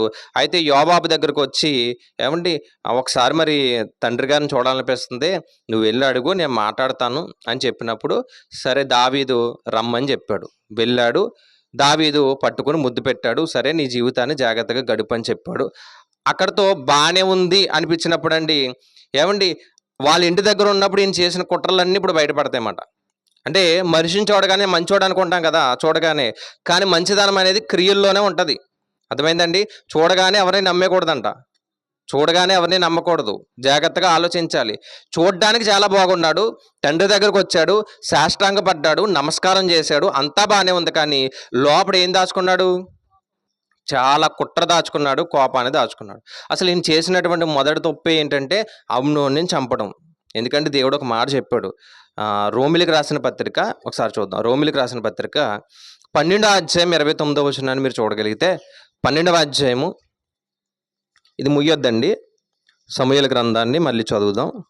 రోమిలికి రాసిన పత్రిక 12వ అధ్యాయము, పగ తీర్చుట నా పని అంటాడు చూడండి. 12వ అధ్యాయము 19వ వచనం అండి. పగ తీర్చుట నా పని, నేనే ప్రతిఫలం నిత్తును అని ప్రభువు చెప్పుచున్నాడని రాయబడి ఉన్నది అన్నాడు. అంటే అమ్నోను తప్పు చేశాడు సరే, కానీ అమ్నోన్ని ఏమండి ఎవరి చేతికి అప్పగించాలి? దేవుడి చేతికి అప్పగించాలి. కొన్ని సందర్భాల్లో పోలీసులు ఎందుకు ఉన్నారు, గవర్నమెంట్ ఎందుకు ఉందంటే వారు న్యాయాన్ని తీర్చడానికి ఉన్నారు. కానీ కొన్ని సందర్భాల్లో మన న్యాయాలు మనమే తీర్చుకుంటాం. వాళ్ళు కూడా తీర్చలేని న్యాయాలు దేవుడు తీర్చాలి. అంటే దేవుడి యొక్క చట్టాన్ని ఎవరి చేతిలో తీసుకున్నాడు అబ్షాలోము? తన చేతిలో తీసుకున్నాడు. అసలు ఒక శత్రువును ప్రేమించాలి అని చెప్పినప్పుడు ఏమంటే శత్రువు కూడా కాదు, అన్నే కదా. సరే తప్పే చేశాడు, పాపమే చేశాడు. కానీ ఎవరికి అప్పగించాలి? దేవుడికి అప్పగించాలంట. దేవుడు మంచి మాట చెప్పాడు. ఏంటంటే చదువుదామండి. కాబట్టి నీ శత్రువు ఆకలి కొని ఉంటే అతనికి భోజనం పెట్టు, దప్పికొని ఉంటే దాహానికిమ్ము. అలాగూ చేయటం వలన అతని తల మీద నిప్పులు కుప్పగా పోయేదవు. కీడు వలన జయింపబడక మేలు చేత కీడును జయించు. ఒకవేళ నీకు ఎవరైనా శత్రువులు ఉన్నారా, దేవుడికి అప్పగించేయి. నీ మీద నిన్ను చంపాలని చూస్తున్నారా, నీకు ద్రోహం చేస్తున్నారా, దేవుడికి అప్పగించేయి. శత్రువు కూడా ఏం పెట్టమన్నాడు దేవుడు? శత్రువు కూడా అవన్నీ పక్కన పెడదాం, ముందు వచ్చి అన్నం తినాలనంట. అంటే శత్రువు కూడా ఇబ్బందుల్లో ఉన్నప్పుడు ఆహారం పెట్టేటటువంటి గుణం నువ్వు నేర్చుకోవాలి అన్నాడు. సామెతల గ్రంథంలో కూడా మాట రాయబడ్డది 25వ అధ్యాయంలో. సామెతల గ్రంథం 25వ అధ్యాయము ఒకసారి చూద్దాం. సామెతల గ్రంథం 25వ అధ్యాయము 21, 22 వచనాల్లో కూడా ఇదే మాట చూడండి. పగవాడు ఆకలి కొని ఎడల వానికి భోజనం పెట్టు, దప్పికొని ఎడల వానికి దాహమిమ్ము, వాని తల మీద నిప్పులు కుప్పలుగా నువ్వు పోస్తావు. అంటే నీవే చట్టాన్ని చేతిలోకి తీసుకోకు, ఎవరికిచ్చే? దేవునికి ఇచ్చేయి. ఏమంటే బైబిల్ ఎందుకు ఇంత గొప్పది అంటే శత్రువును కూడా ప్రేమించమని చెప్పినటువంటి ఏకైక పుస్తకం బైబిల్ మాత్రమే. ఎలా బ్రతకాలో చెప్పింది, ఎలా ఉండాలో చెప్పింది, ఎలా ఉంటే పరలోకం వెళ్తావో చెప్పింది. శత్రువును కూడా ప్రేమించు అంది. పగ నువ్వెందుకు తీర్చుకుంటున్నావు? ఎవరికి అప్పగించు? సరే నీకు శత్రువు ఉన్నాడా, నా చేతికి అప్పగించు, నేను చూసుకుంటాను. నీకు శత్రువు ఇబ్బంది పెడుతున్నాడా, నా చేతికి అప్పగించి నేను చూసుకుంటాను. అంటే మొత్తానికి దేవుడి చేతికి అప్పగించాలి. శత్రువును కూడా ఏం చేయాలంట? ప్రేమించే గుణం ఉండాలంట. మనం ప్రేమిస్తామా శత్రువుని? అంటే మన వాళ్ళనే ప్రేమించం మనం. మనకి బాగా ఎవరిష్టం అంటే మనకు మనమే ఇష్టం, అంతే కదండి. మనకు బాగా ఎవరిష్టం చెప్పండి? ఎవరిష్టం?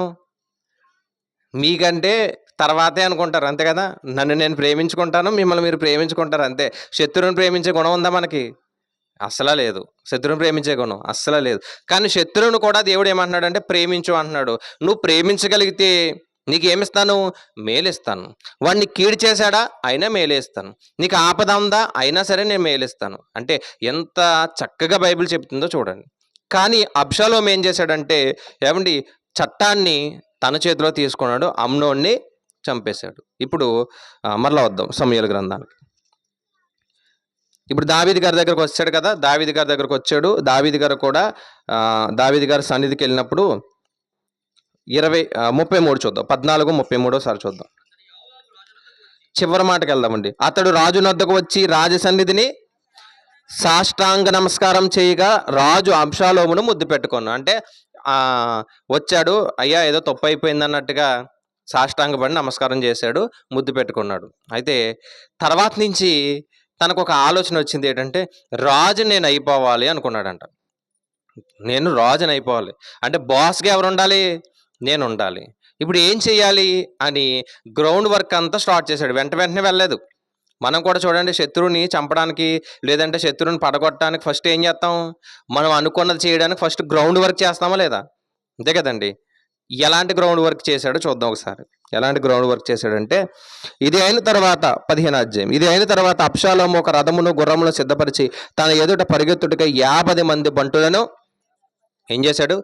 50 మంది బంటులను ఏర్పాటు చేసుకున్నాడు, తన వెనకాల పరిగెట్టడానికి తనతో ఉండాలి.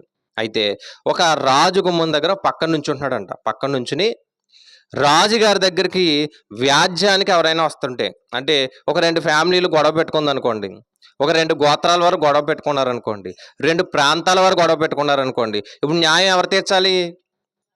రాజుగారి దగ్గరికి కదా రావాలి. రాజుగారి దగ్గరకు వస్తుంటే ఈయన ఏం చేస్తున్నాడంటే సైలెంట్గా పిలుస్తున్నాడంట.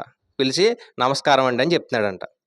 ఎవరండి మీరంటే, నేను రాజుగారి యొక్క కుమారుడిని అబ్షాలోముని. అంటే మరి రాజుగారి కుమారుడు అంటే నమస్కారం పెడతారా లేదా? పెడతారు. ఏంటి మీ సమస్య అంటే సమస్య అంతా చెప్తున్నారన్నమాట. సమస్య అంతా చెప్పగానే ఈయన ఏం చేస్తున్నాడు చూడండి. ఈయన ఏం చేస్తున్నాడు? 3వ వచనం. అబ్షాలోము 3వ వచనం అండి. నీ వ్యాజ్యము సరిగాను న్యాయంగాను ఉన్నది కానీ, నిజమే, నీ యొక్క సమస్య నాకు అర్థమైంది, నీ యొక్క ప్రాబ్లం ఏంటో నాకు బాగానే వివరించు. అయితే ఇక్కడ విషయం ఏంటంటే రాజుగారి యొక్క సన్నిధిలో వ్యాజ్యాన్ని తీర్చడానికి ఎవడో లేడు. అసలు వ్యాజ్యం తీర్చేవాడు ఎవడో లేడు. నేనే న్యాయాధిపతిని అయిపోతే, నేనే అధిపతిని అయిపోతే నీ వ్యాజ్యాన్ని నేను ఏం చేస్తాను? ఈజీగా సెటిల్ చేసేస్తాను. అయ్యో నేను న్యాయాధిపతిని కాదు కదా అని చెప్పేసి, ఏమండి చూడండి ఇంకేం చేస్తున్నాడు? 4వ వచనం. నేను ఈ దేశంలో న్యాయాధిపతినై ఉండుట ఎంత మేలు. అప్పుడు వ్యాజ్యమాడువారు నా యొద్దకు వత్తురు, నేను వారికి న్యాయం తీర్చుదునని. అంటే రాజుగారు దగ్గరికి వచ్చే వాళ్ళందరినీ కూడా ఎక్కడ లాక్కుంటున్నాడు? రాజుగారి దగ్గరికి వచ్చే వాళ్ళందరినీ ఎక్కడ లాక్కుంటున్నాడు? ఆయన దగ్గర లాక్కుంటున్నాడు. అంతే కదండి. అప్పుడప్పుడు కొంతమంది పెద్ద సేవకులు మాట్లాడితే ఒక మాట చెప్తారు. చాలామంది సేవకులంట చెరువులో చేపలు పడతారంట, కానీ సముద్రంలో చేపలు పట్టరంట. దాని అర్థం తెలుసా అండి?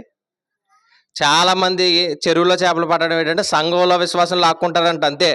సముద్రంలో చేపలు అంటే అన్యజనులు ఉన్నారు కదా, వాళ్ళ గురించి ఎవరు ఆలోచించరంట. అర్థమైందండి?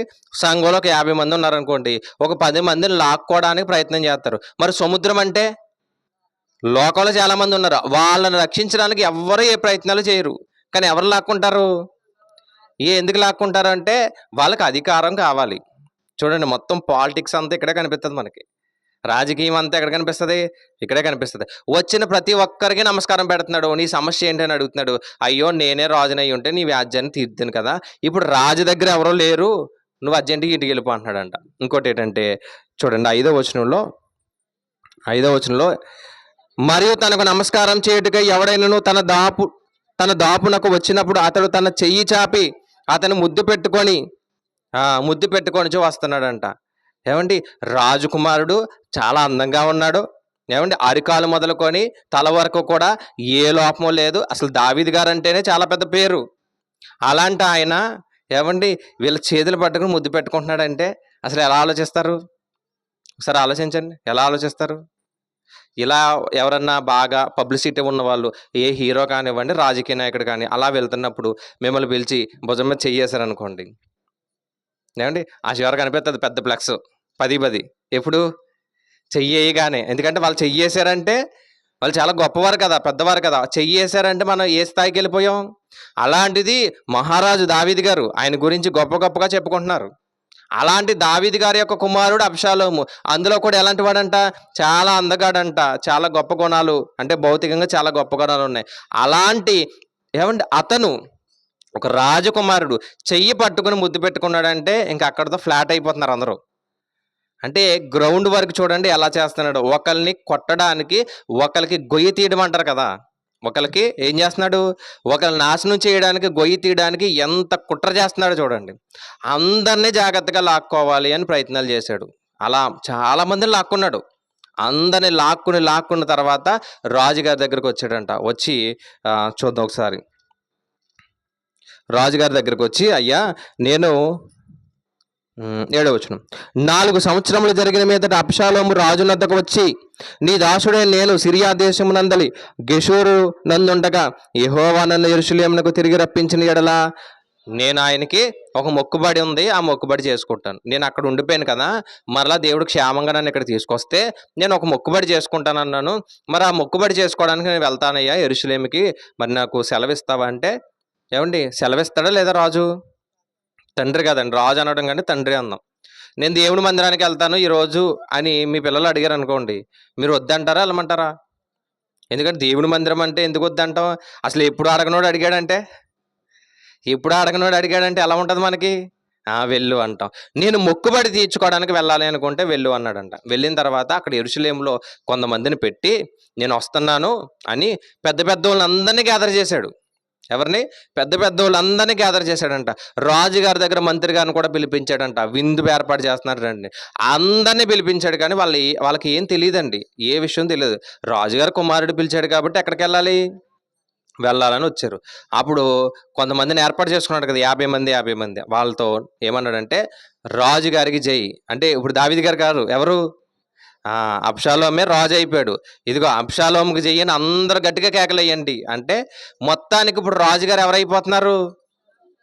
అందరినీ ఏకం చేసుకుని తండ్రి కంటే ఉన్నతమైనటువంటి స్థితికి వెళ్ళిపోవాలి అనుకున్నాడు. అందరినీ గ్యాదర్ చేసి ఒక మాట అన్నాడనమాట, ఇప్పుడు నేను రాజుని అవ్వాలి అంటే ఏం చేయాలి? మొత్తం అందరినీ చంపేద్దాం అనుకున్నాడు. ఎవరిని? దావీదు గారిని, దావీదు గారి కుటుంబాన్ని, దావీదు గారి పిల్లల్ని అందరినీ చంపుదాం అనుకున్నాడు. అప్పుడు దావీదు గారిని తిరగబడచ్చు కదా, తిరగబడలేదు. ఆయన పారిపోయాడంట. చూడండి ఆయన ఏం చేశాడు. 13వ వచనం, ఇశ్రాయేలు అబ్షాలోము పక్షంలో వహించడానికి దావీదుకు వర్తమానము రాగా, అంటే ఇశ్రాయేల్ అందరూ ఎవరి పక్షాన్ని వెళ్ళారు ఇప్పుడు? ఎవరి పక్షాన? ఇశ్రాయేలు అబ్షాలోము పక్షాన వెళ్ళారు. అంటే అందరినీ జాగ్రత్తగా లాక్కున్నాడా లేదా? లాక్కున్నాడు. డబ్బులు చూపించాడో లేదంటే ఇంకొకటి చూపించాడో, మొత్తానికి అందరినీ పక్కన లాక్కున్నాడంట. ఏమండి, ఎక్కువ మంచి కంటే చెడే, అంతే కదా, మంచి వారి దగ్గర కంటే చెడ్డవారి దగ్గరే జనాలు ఎక్కువ ఉంటారు. మంచి కంటే మనకి ఏది ఇష్టం? చెడు అంటేనే ఇష్టం. మొత్తం అందరూ ఎక్కడికి వెళ్ళిపోయారు? అబ్షాలోము పక్షాన్ని వెళ్ళిపోయారు. అప్పుడు దావీదు గారు మాట్లాడుతూ చూద్దాం. దావీదు యెరూషలేమునందున తన సేవకులందరికీ ఇలాగ ఆజ్ఞ ఇచ్చెను, అబ్షాలోము చేతిలో నుండి మనము తప్పించుకునే రక్షణ నొందలేము, మనము పారిపోదము రండి. మొత్తం పిల్లల్ని, ఏవండి కుటుంబాన్ని, భార్యని అందరినీ తీసుకుని అడవిలోకి వెళ్ళిపోయాడు. ఎక్కడుండేవాడు? మంచి నగరంలో ఉండేటటువంటి ఆయనండి, ఏవండి నమ్మాడు కుమారుని, చక్కగా నమ్మాడు, మంచోడు అనుకున్నాడు, మారిపోయాడు అనుకున్నాడు. కానీ అదే అబ్షాలోము దావీదు మీద తిరుగుబాటు చేశాడు. తిరుగుబాటు చేయగానే దావీదు గారు, సరే నా కుమారుడే కదా, సరే మనమే వెళ్ళిపోదాంలే అని చెప్పేసి వెళ్ళిపోయిన తర్వాత వెళ్ళిపోయాడు కదా అని వదిలేకుండా అబ్షాలోము ఏం చేశాడంటే, ఎలాగైనా సరే అందరినీ చంపాలి అనుకున్నాడు. ఈ విషయం దావీదు గారికి తెలిసింది. తెలియగానే ఇదిగో మరి మన ప్రాణాలు రక్షించుకోవాలంటే మనం ఏం చేయాలి? యుద్ధం చేయాలా లేదా? నన్ను నమ్ముకుని కొంతమంది వచ్చేసారు కదా, దావీదు గారి వెనకాల ఒక 600 మంది, దావీదు గారి పిల్లలు, దావీదు గారి యొక్క భార్యలు, ఉపపత్నులు అందరూ వచ్చారు. నన్ను నమ్ముకుని వచ్చినప్పుడు వారి ప్రాణాలు ఏం చేయాలి? కాపాడాలి కదా. మీరు కూడా యుద్ధానికి వెళ్ళండి అని చెప్పి, యోవాబు అనే వ్యక్తి ఉన్నాడు కదా, అల్లుడు అవుతాడు మరి దావీదు గారికి, తనతో ఒక మాట చెప్పాడంట, మీరు ఎంత యుద్ధం చేసినా నా కుమారుని మాత్రం చంపొద్దు అన్నాడు. అంటే ఎంత ప్రేమ ఉందో చూడండి. మీరు ఎంత యుద్ధం చేస్తారో చేయండి, కానీ ఎవరిని చంపొద్దు, నా కుమారుని మాత్రం అసలు చంపడానికి లేదు. ఈ విషయంలో మాత్రం కొంచెం నా ఎడల జాలి చూపించండి అని చాలా ప్రాధేయపడ్డాడండి. యోవాబుతో మాట్లాడాడు, చాలా ప్రాధేయపడ్డాడు. కానీ అలా యుద్ధం చేస్తున్నారంట. అలా యుద్ధం చేస్తుంటే 18వ అధ్యాయానికి వెళ్దాం. యుద్ధం జరుగుతున్నప్పుడు ఈయన యుద్ధం చేయడానికి కంచరగాడిద ఎక్కెళ్ళాడు. ఎవరు? అబ్షాలోము గారు. అయితే గాడిద ఎక్కాలి, లేదంటే గుర్రం ఎక్కాలి. చూసారండి, మనం కూడా అలాగే ఉంటాం. అప్పుడప్పుడు గాడిదాన్ని ఎక్కాలి, గుర్రమాన్ని ఎక్కాలి. కానీ ఏది ఎక్కాడు? కంచరగాడిద అని తెలుసు కదండి. అటు గాడిదకి అటు గుర్రానికి వచ్చినటువంటి బ్రీడ్ మాట కంచరగాడిద. దాన్ని ఎక్కాడంట. దాన్ని ఎక్కి యుద్ధం చేయడానికి వెళ్తాడు అనమాట. అలా వెళ్తున్నప్పుడు మస్తకి వృక్షం అనేది ఒకటి అడ్డుగా వచ్చింది. ఆ కంచరగాడిద ఆ వృక్షం మధ్యలోంచి వెళ్ళిపోతుంటే ఏం జరిగిందంటే చూద్దాం. 18వ అధ్యాయము ఎన్నో వచనం అండి? 9వ వచనం. అబ్షాలోము కంచరగాడిద ఎక్కి పోవుచు దావీదు సేవకులు ఎదురాయను. ఆ కంచరగాడిద ఒక గొప్ప మస్తకి వృక్షం యొక్క చిక్కు కొమ్మల క్రిందికి పోయినప్పుడు అతని తల చెట్టుకు తగిలికొన్నందున, చెప్పాను కదా ముందే, తల ఎలా ఉంది? తలే బరువు అంట ఆయనకి. అంత బరువైనటువంటి తల పెంచుకుంటున్నాడు అనమాట. ఎంతవరకు పెంచుకున్నాడో తెలియదు కానీ ఆ తల కాస్త ఏమైందంటే ఆ చెట్టు కొమ్మలకి తగులుకొని అలా ఇరుక్కుపోయాడు. గాడిద వెళ్ళిపోయింది, కింద ఉండిపోయాడు ఆయన. అటు ఆకాశానికి అక్కడ రాయబడ్డ చూడండి ఎలా రాశారంటే, అతడు ఎత్తబడి ఆకాశానికి భూమికి మధ్యన అలా వేలాడుతున్నాడు అనమాట. ఎందుకంటే గాడిద ఉండదు కదా, గాడిద వెళ్ళిపోయింది, ఆయన అలా వేలాడుతూనే ఉన్నాడు. దేంతో దేంతో? ఆ జుట్టుతో వేలాడుతున్నాడంట. అప్పుడు ఒకడు చూశాడనమాట. ఒకడు చూసి, అయ్యా అబ్షాలోము మాత్రం దొరికేసాడు మనకి అంటే యోవాబు దగ్గరకు వచ్చి చెప్తే యోవాబు అన్నాడు, చంపేపోయావా అన్నాడు. అదేంటయ్యా ఎందుకు చంపాలి? దావీదు గారు ఏం చెప్పారు? చంపొద్దని చెప్పారు కదా అంటే, లేదు నీకు 10 వెండి నాణాలు ఇస్తాను చంపే అన్నాడు. నువ్వు 10 కాదు కదా 100 ఇచ్చినా చంపను, దావీదు గారు మాట అంటే మాటే అన్నాడు. సరే నువ్వు చంపవా, నేను వెళ్ళి చంపేస్తానని అలా వేలాడుతున్నటువంటి ఆయన దగ్గరికి వెళ్ళి 14వ వచనం, యోవాబు నీవు చేయి వరకు నేను కాచుకొని ఉందినా అని చెప్పి 3 బాణములు చేత పట్టుకొని పోయి మస్తవి వృక్షమును వేలాడుచున్నా, ఇంకా ప్రాణంతోనే ఉన్నాడంట. ఆ ప్రాణంతో ఉన్న అబ్షాలోము యొక్క గుండెకు గురిపెట్టి తన ఆయుధములు మోయి వారిని 10 మందిని చుట్టుకొని ఉండగా అబ్షాలోమును కొట్టి చంపిరి. చూడండి ఎంత గర్వం ఆయనకి. ఆ గర్వం కాస్త ఏమైంది? తనే చచ్చిపోయేలా చేసింది. ఒక పక్క అనుకున్నాడంట తండ్రి రాజు కుటుంబం, తల్లి రాజు కుటుంబం, నాకు లోటేముంది అనుకున్నాడంట. మరొక పక్క అసలు ఇశ్రాయేల్లో నా అంత అందగాడే లేడు అనుకున్నాడంట.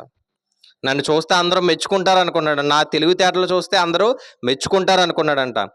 ఏది చూసి మెచ్చుకున్నాడో, ఏది చూసి గర్వపడ్డాడో, చివరికి అదే ఏం చేసింది? అదే నాశనం చేసింది. ఆ జుట్టు అలా వేలాడుతున్నప్పుడు బాణాలు వేసాడు, చనిపోయాడు.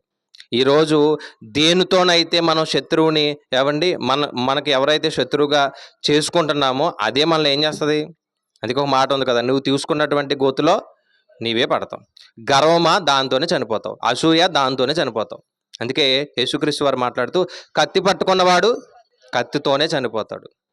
అందుకే గర్వంతో బ్రతికాడు. నాకేంటి అనుకున్నాడు. నన్ను ఎవరు ఏం చేయలేరు అనుకున్నాడు. దేవునికి ఇష్టానుసారుడైనటువంటి దావీదు మీద కత్తెత్తాడు. చివరికి ఏమయ్యాడు? కానీ దావీదుకి మాత్రం ఎంత ప్రేమ ఉందంటేనండి, నా కుమారుని ఏం చెయ్యొద్దు అన్నాడు. చనిపోయినటువంటి విషయం తెలిసిందండి. ఆ సందర్భాన్ని చదువుతో ఎంత గొప్పగా ఉంటుందంటే ఆ సందర్భం 18వ అధ్యాయంలో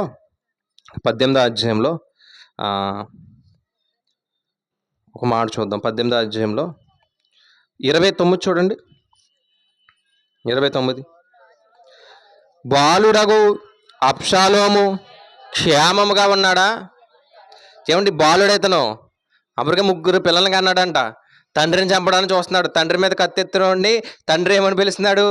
బాలుడైనటువంటి అబ్షాలోము క్షేమంగా ఉన్నాడా అంటే, నిజానికి ఎంత పెద్దవాడైనా తండ్రికి కొడుకే కదా. తండ్రికి ఏంటి? బాలుడే కదా. ఏదో సామెత ఉంటుంది కదా, ఢిల్లీకి మంత్రి అయినా తల్లికి కొడుకేనంట. అంటే ఎంత పెద్దవాడైనా సరే తల్లి దృష్టిలో ఎలాంటి వాడు, తండ్రి దృష్టిలో ఎలాంటి వాడు? చిన్నవాడే కదా. బాలుడైనటువంటి అబ్షాలోము క్షేమంగానే ఉన్నాడని అడిగితే ఎవరో మాట్లాడతలేదు. మరలా అడిగాడు. మరొక వ్యక్తి వచ్చాడంట, అయ్యా మరి ఇలా గొడవ జరుగుతుందంట కదా, యుద్ధం జరుగుతుంది కదా అని వస్తే అడిగాడు, అబ్షాలోము క్షేమంగా ఉన్నాడా? బాలుడైనటువంటి అబ్షాలోము క్షేమంగా ఉన్నాడా? చెప్పట్లేదు ఎవరు. మొత్తానికి నీకు అర్థమైపోయింది. అంటే అబ్షాలోము ఏమయ్యాడు? యుద్ధంలో చనిపోయాడు. చూడండి ఒకసారి ఎన్నిసార్లు పలికాడో లెక్క పెడదాం. 33వ వచనం, అప్పుడు రాజు బహు కలతపడి గుమ్మమునకు పైగానున్న గది ఎక్కి పోయి ఏడ్చుచు సంచరించుచు, నా కుమారుడా అబ్షాలోము అన్నాడు. 1 తర్వాత నా కుమారుడా అబ్షాలోము 2 అని కేకలు వేయచ్చు. అయ్యో నా కుమారుడా. ఎన్నిసార్లు? 3. నీకు బదులుగా నేను చనిపోయిన ఎడల ఎంత బాగుండును. నా కుమారుడా అబ్షాలోము, నా కుమారుడా. మొత్తానికి ఎన్నిసార్లు వచ్చింది? 5 సార్లు. చంపడానికి వచ్చినటువంటి కుమారుడి మీద కూడా ఎంత ప్రేమ ఉందో చూడండి. ఏమన్నాడు? 5 సార్లు నా కుమారుడా, నా కుమారుడా, నా కుమారుడు. ఒక మాట అన్నాడండి, ఏంటంటే నీ బదులు నేను చనిపోయినా బాగుండు. చూడండి, నీ బదులు నేను చనిపోయినా బాగుండు కదా అయ్యో నువ్వు ఇలా చనిపోవడం ఎంత బాధ అనిపించిందని చాలా ఏడ్చాడండి. 19వ వచనంలో కూడా 19వ అధ్యాయానికి వెళ్తే, రాజు తన కుమారుని గూర్చి దుఃఖించుచు ఏడ్చుచున్నాడని సంగతి ఆ దినముల జనులందరూ విని, ఏమండి మరలా అదే కిందకి వెళ్ళిపోతే, అబ్షాలోమా నా కుమారుడా, అబ్షాలోమా నా కుమారుడా, నా కుమారుడా. ఎన్నిసార్లు చూడండి, మరలా అబ్షాలోమా నా కుమారుడా, అబ్షాలోమా నా కుమారుడా అని అప్పటికే 5 సార్లు, ఇక్కడ ఇంకో 3 సార్లు, మొత్తానికి ఎన్నిసార్లు కేకలేశాడు చూడండి. అంగలారుస్తున్నాడంట, ఏడుస్తున్నాడంట. వీళ్ళలో మనకి ఎవరు కనిపిస్తారంటే, ఏమండి, తండ్రి అయినటువంటి దేవుడు. అబ్షాలోము ఎంత పొరపాటు చేసినా, చంపాలని చూసినా, దావీదు యొక్క జీవితాన్ని పాడు చేయాలని చూసినా, దావీదికి అవమానం తేవాలని చూసినా, దావీదు మాత్రం కుమారుణ్ణి ప్రేమిస్తానే ఉన్నాడు. ఈ రోజండి మనం ఎన్ని తప్పులు చేసినా, ఎన్ని పొరపాట్లు చేసినా, ఎన్ని పాపాలు చేసినా దేవుడు మనల్ని ప్రేమిస్తానే ఉన్నాడు. అది తండ్రి యొక్క గొప్ప గుణం అంటే. అందుకే రోమిలకు రాసిన పత్రికలో ఒక మాట రాయబడ్డది. ఏమనంటే 10వ అధ్యాయం 21వ వచనంలో, మీరు ఎన్ని పాపాలు చేసినా మీరు నా దగ్గరకు రావాలని నా చేతులు చాపి మరి నేను మిమ్మల్ని పిలుస్తున్నాను అన్నాడు. చూడండి, రోమిలకు రాసిన పత్రిక 10వ అధ్యాయం 21వ వచనం. నన్ను వెతికిన వారికి నేను దొరికి తిని అని చెప్పుచున్నాడు. ఇశ్రాయేలు విషయమైతే అవిధేయులై ఎదురాడేటటువంటి వారికి, ప్రజలకు నేను దినమంతయు నా చేతులు చాచి తిని అన్నాడు. చూడండి, అక్కడ దావీదు గారు ఏమండి ఎలా అయితే కుమారుడు గురించి ఏడుస్తున్నాడో, దేవుడు కూడా అలాగే ఏడుస్తున్నాడు. అంటే ఎవరి గురించి? మారని వారి గురించి. మారని వారి గురించి ఇంకా ఏడుస్తానే ఉన్నాడంట. మీ అవిధేయత అన్ని వదిలేయండి, మీ పాపాలు వదిలేయండి, నా దగ్గరకు రండి, నా దగ్గరకు రండి అని దినమంతా కూడా చేతులు చాపి ఎదురు చూస్తున్నా ఈరోజు రావడానికి ఎవరికి లేదు, మనకి ఇష్టం లేదు. ఎంత గొప్పవాడంటేనండి, ఆయన చేతులు చాపి చూడడం కాదండి, ఆయన కుమారుడు చేతులు చాపితే ఆ చేతులకి మేకులు కూడా కొట్టారు. అంత ప్రేమ చూపుతున్నటువంటి దేవుడి ఎడల మనకి ఏం లేదు, ప్రేమ లేదు, విశ్వాసం లేదు. మీరు ఎన్ని పాపాలు చేస్తారా, సరే చెయ్యండి, నేను క్షమిస్తాను, నా దగ్గరకు రండి అని ఎంత బతిమాలుతున్నా సరే, ఏమండి అబ్షాలోమ నా కుమారుడు అని ఎన్నిసార్లు కేకలు పెట్టాడో, ఈ రోజండి మన నిమిత్తం దేవుడు అన్నిసార్లు కేకలు పెడుతున్నాడు. రండి రండి రండి రండి అని కేకలు పెడుతున్నా రావడానికి మనసు రావట్లేదు, మారడానికి మనసు రావట్లేదు. దేవుడు అంటే లెక్కలేదు, దేవుడు అంటే భయం లేదు, దేవుడు అంటే విశ్వాసం లేదు. ఆ దేవుడే అన్న ఫీలింగ్లోకి వెళ్ళిపోతున్నారు తప్ప ఆయన ఏం చేయలేడు అనుకుంటున్నారు. కానీ ఏమంటే ఒక్కసారి ఆయన ఉగ్రత చూపించాడంటే తట్టుకోగలమా? సంవత్సరం అంతా ఇంట్లో కూర్చోబెట్టాడు ఆయన. సంవత్సరం అంతా ఎక్కడికి వెళ్తాడు అని ఇంట్లో కూర్చోబెట్టాడు. మరొకసారి అనుకుంటే సంవత్సరాలు కాదండి, ఇంకా ఏం చేస్తాడు ఆయన? కూర్చోబెడతాడు లేదా? ఇప్పటికీ ఎన్ని సమస్యలు, అక్కడెక్కడ యుద్ధం జరుగుతుందంట, ఇక్కడ రేట్లన్నీ పెరిగిపోయినాయి. గ్యాస్ లేదు, పెట్రోల్ లేదు, ఉందా? తెలుసా అండి, వాళ్ళ టార్గెట్ ఏంటంటే ఇప్పుడు ఇంటర్నెట్ని కొడతారంట యుద్ధంలో. ఇంటర్నెట్ కొట్టారంటే ప్రపంచం అంతా స్తంభించిపోతుంది. వాట్సాప్ ఉండదు, యూట్యూబ్ ఉండదు, ఫేస్బుక్ ఉండదు, ఏముండదు. అప్పుడు ఇంటికాడ కూర్చోచ్చు చక్కగా. ఏమండి అన్ని గొప్ప గొప్ప యుద్ధాలు జరుగుతున్నా, అన్ని రేట్లు పెరిగిపోయినాయి. చూడండి, ప్రతిదీ కూడా రేటు పెరిగిపోయింది. అటు మెడిసిన్ కానీ, మనం వాడే వాటర్స్ కానీ, ఏమండి ప్రతిదీ కూడా ఏమవుతుంది, ఎన్ని కష్టాలు, ఇంకా కష్టాలు వస్తాయి. కానీ దేవుడు క్షేమంగా కాపాడుతున్నాడు మనల్ని. అన్ని కష్టాల్లో కూడా క్షేమంగా కాపాడుతున్నాడా? కాపాడుతున్నాడు. ఆ కరోనా టైంలో కూడా క్షేమంగా కాపాడా? కాపాడు. కారణం ఏంటంటే మీరు నా దగ్గరికి రండని చేతులు చాపుతున్నాడంట. ఎలా చాపుతున్నాడు ఆయన? దినమెల్లా చేతులు చాపుతున్నాడంట. కానీ రావడానికి ఎవరికి గుణం లేదు, ఎవరికి మనసు లేదు, మనకు మనసు లేదు. అందుకే హోషే గ్రంథంలో ఒక మాట రాయబడ్డది. 10వ అధ్యాయము 11వ అధ్యాయం 8వ వచనం చూడండి. 11వ అధ్యాయం అండి, హోషే గ్రంథం 11వ అధ్యాయం 8వ వచనం తీసారండి. పేజ్ నెంబర్ 750 అంటండి. చదవండి. 11వ అధ్యాయం 8వ వచనం. ఎఫ్రాయిము, నేను ఎట్లు నిన్ను విడిచిపెడుదును, ఇశ్రాయేలు, నేను నిన్ను ఎట్లు విసర్జింతును, అద్మాను వలె నిన్ను ఎట్లు చేతును. నా మనసు మారినది అంట. ఏమండి దేవుడు మనసే మారిపోయిందంట. అసలు దేవుడు మనసు మారడం అంటే ఆయన ఏదో పాపం చేశాడు మారిందని కాదు. నిన్ను చంపాలనుకున్నా, నీకు శిక్ష వెయ్యాలనుకున్నా, అయ్యో నా కుమారుడే కదా, నేనే కదా పుట్టించాను అని ఆయనే మనసు మార్చుకున్నప్పుడు అండి మనకు మారడానికి ఆయనే మార్చుకున్నాడండి మనసు. నేను మనసు ఏమన్నాడు చదవండి అన్నమాట. నా మనసు మారినది, సహింపలేకుండా నా అంతరంగము మండుచున్నది. నా ఉగ్రతాగ్రని బట్టి నాకు కలిగిన యోచనను నేను నెరవేర్చను. నేను మరలా ఎఫ్రాయిమును లయపరచును. నేను మీ మధ్య పరిశుద్ధ దేవుడను గాని మనుషుడను కాదు. కాబట్టి మిమ్మల్ని దహించినంతగా నేను కోపించను. నేను ఎవరు? నేను మనిషిని కాదు కదా, నేను దేవుణ్ణి కదా. అందుకే మిమ్మల్ని సురక్షితంగా ఉంచుతాను అన్నాడు. ప్రారంభంలో నోవా గారి కాలంలో వచ్చిందంట జలప్రలయం. ఎలాంటిది? భయంకరమైనటువంటి జలప్రలయం వచ్చింది. జలప్రలయం రాగానే దేవుడు వెంటనే చూసి సంతాపడ్డాడు. వెంటనే ఏం చేశాడు? మరలా ఎప్పటికీ రాదు అన్నాడు. మరలా ఎప్పటికీ ఇవ్వను. ఇలాంటి భయంకరమైనటువంటి జలప్రలయం 40 దినాలు ఏమంటే ఆగకుండా వచ్చింది. సుమారు సంవత్సరం ఎక్కడున్నారు? వాళ్ళలోనే ఉన్నారు. ఇలాంటి భయంకరమైనటువంటి జలప్రలయం మరలా రాదు. దానికి సాదృశ్యంగా ఇంకో ఏం పెడుతున్నాను? పైన మనకి కనిపిస్తుంది కదా ఆకాశంలో ఇంద్రధనుసు, సాదృశ్యంగా పెడుతున్నారు. అది చూసినప్పుడు ఫోటోలు తీసుకుని స్టేటస్ పెట్టడం కాదు. ఏం చేయాలి? అయ్యా మా మీద ఇంత ప్రేమ ఉందా అని మనం ఏం చేయాలి? అంతే కదండి. మనకి ఏంటంటే మనకు పిచ్చి ఉందన్నమాట. ఎక్కడికి వెళ్ళినా సరే ముందు ఫోటో తీయడం, స్టేటస్ పెట్టడం, తర్వాత ఏదన్నా. ఒకవేళ మందిరానికి వెళ్ళినా సరే ఏంటి, నేను వెళ్ళాను అని చెప్పేసి ఒక సెల్ఫీ తీసుకోవడం, ఎక్కడ పెడతాం? స్టేటస్ పెడతాం. అప్పుడు దేవుని ఆరాధిద్దాం. చూసారండి ఎంత పిచ్చిలో ఉంటాం మనం. అది రాగానే మనకు జ్ఞాపకం ఏం రావాలంటే, ప్రభువా మా మీద ఎంత ప్రేమ చూపిస్తున్నావా అని దేవుని స్తుతించాలి తప్పండి ఏమండి దేవుని మర్చిపోయే కార్యక్రమాలు చేయకూడదు. అందుకే నేను ఎప్పటికీ కూడా మీ మీద, ఎప్పుడన్నా వచ్చిందా? 40 దినాలు వచ్చినటువంటి జలప్రలయం ఎప్పుడూ రాలేదు, ఎప్పటికీ రాదు కూడా. దేవుడు మాట అంటే మాటే. అంటే అంత ప్రేమిస్తున్నాడా అంటే అవునండి, అంత ప్రేమించాడు. కారణం ఏంటి? మన మీద అంత ప్రేమ ఉంది, మనం ఆయన కుమారులం కాబట్టి. ఒకసారి మరలా అబ్షాలోము దగ్గరికి వెళ్ళి ఆలోచన చేశారనుకోండి. అబ్షాలోముకి గర్వం ఎక్కువైపోయింది, అసూయ ఎక్కువైపోయింది. తండ్రిని చంపాలని చూశాడు, ఏమంటే బాస్ అయిపోవాలనుకున్నాడు. కానీ ఏమైంది? మన 4వ కీర్తన కూడా చెప్పినప్పుడు మాట చెప్పాను, అయ్యా గొర్రెలు కాచుకునేటటువంటి నన్ను ఎక్కడ కూర్చోబెట్టావు? సింహాసనం మీద కూర్చోబెట్టావు. నీవే కదా కూర్చోబెట్టావు. మనుషులా కూర్చోబెట్టారు. నాకు నేను వెళ్ళాలనుకున్నానా? లేదు కదా, నువ్వే కూర్చోబెట్టావు. కానీ మనుషులు ఏం చేస్తున్నారు? నేనే వెళ్ళానేమో అనుకుంటున్నారు. నా గొప్పతనాన్ని అంటే నా యొక్క గౌరవాన్ని చూసి అగౌరవంగా మారుస్తున్నారు. అయ్యా శత్రువులను కూడా ప్రేమించమని చెప్పావు కదా అని. ఆయన ఎలా పడుకున్నాడంట? నెమ్మదితో నిద్రపోయాడని రాయబడ్డది 4వ కీర్తన 8వ వచనంలో. ఆయన శత్రువులు అందరూ చుట్టుగా ఉన్న హ్యాపీగా పడుకున్నాడంట. అంటే ఆయనకు అంతమంది శత్రువులు ఉన్నా ఎవరిని ఏం చేయట్లేదు. ఆయనకు తెలిసినటువంటి ఒకే ఒక గుణం ఏంటంటే శత్రువు కూడా భోజనం పెట్టే గుణం ఆయన పెట్టాడు కూడా.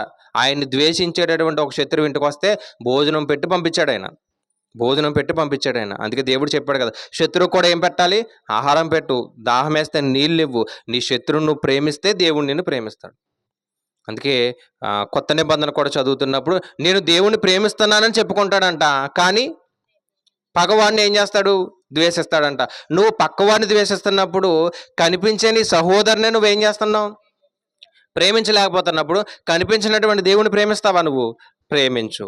ఒక మాటతో కొడేశాడు దేవుడు అంతే. కనిపించే ఎవరిని? ఒక మనిషినే నువ్వు ప్రేమించలేనప్పుడు కనిపించిన దేవుని ప్రేమిస్తానని నువ్వు చెప్తే నేను నమ్మాలా? నేను నమ్మనా అన్నాడు. ఫస్ట్ ఎవరిని ప్రేమించాలి? మనుషుల్ని ప్రేమించు, మనుషుల మీద గౌరవాన్ని ఉంచు. శత్రువైనా సరే ఇంటికి వచ్చాడా ఆపదని పంపించేకు. ఏం పెట్టు? ఆహారం పెట్టు. నీ చేతనైనటువంటి సాయించే. శత్రువైనా నువ్వేం చేయాలి? సాయించేయి అన్నాడు. కానీ అబ్షాలోముకి గుణం లేదు. చూసారా? అబ్షాలోముకి గుణం లేదు.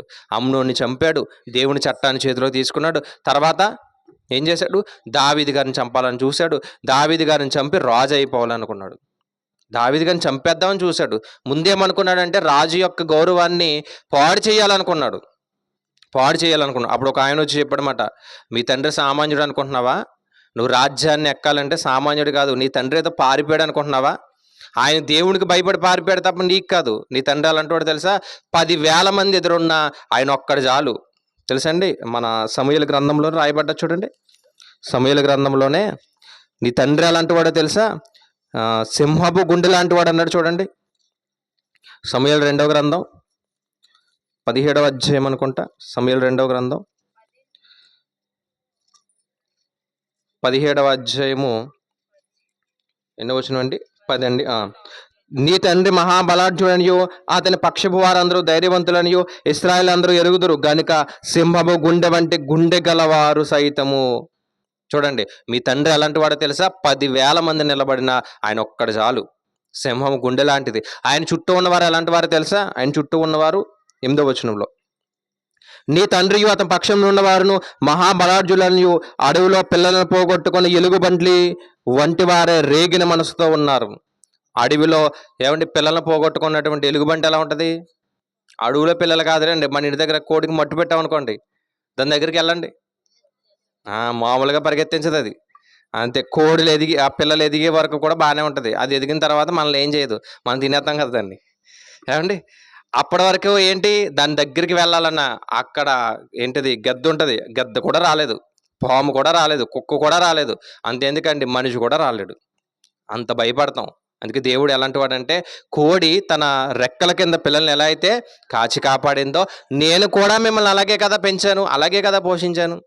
గద్ద రెక్కల మీద ఎలా అయితే చూడండి తన పిల్లల్ని ఎక్కించుకుని తిరుగుతుందో, ఇశ్రాయేలు ప్రజలారా మిమ్మల్ని కూడా అలాగే కదా కాపాడాను. అందుకే దినమంతా ఏం చేస్తున్నాడంటే ఆయన చేతులు చాపి నా దగ్గరికి రండి అంటున్నాడు, కానీ రావడానికి వారికి మనసు లేదు. చూడండి ఎలాంటి వాడు దావీదు, సింహపు గుండె లాంటి వాడు, కానీ దేవునికి భయపడి ఏమండి సరే వెళ్ళిపోతాం, ఇంకో చోట బతుకుతాంలే అనుకుని వెళ్ళిపోయాడు.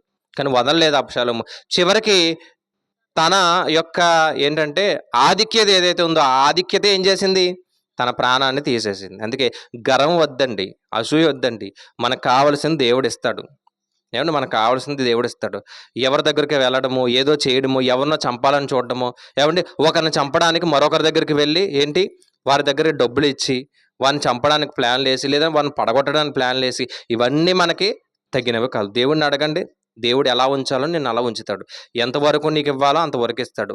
ఏమండి నీకు ఆరోగ్యం ఇస్తాడు, సంపద ఇస్తాడు, అన్నీ ఇస్తాడు దేవుడు. నువ్వు అడిగితే, నువ్వు ఖచ్చితంగా అడిగితే దేవుడు అన్నీ ఇస్తాడు. అంతేగాని దీని గురించి మనం ఏం చేయకూడదు.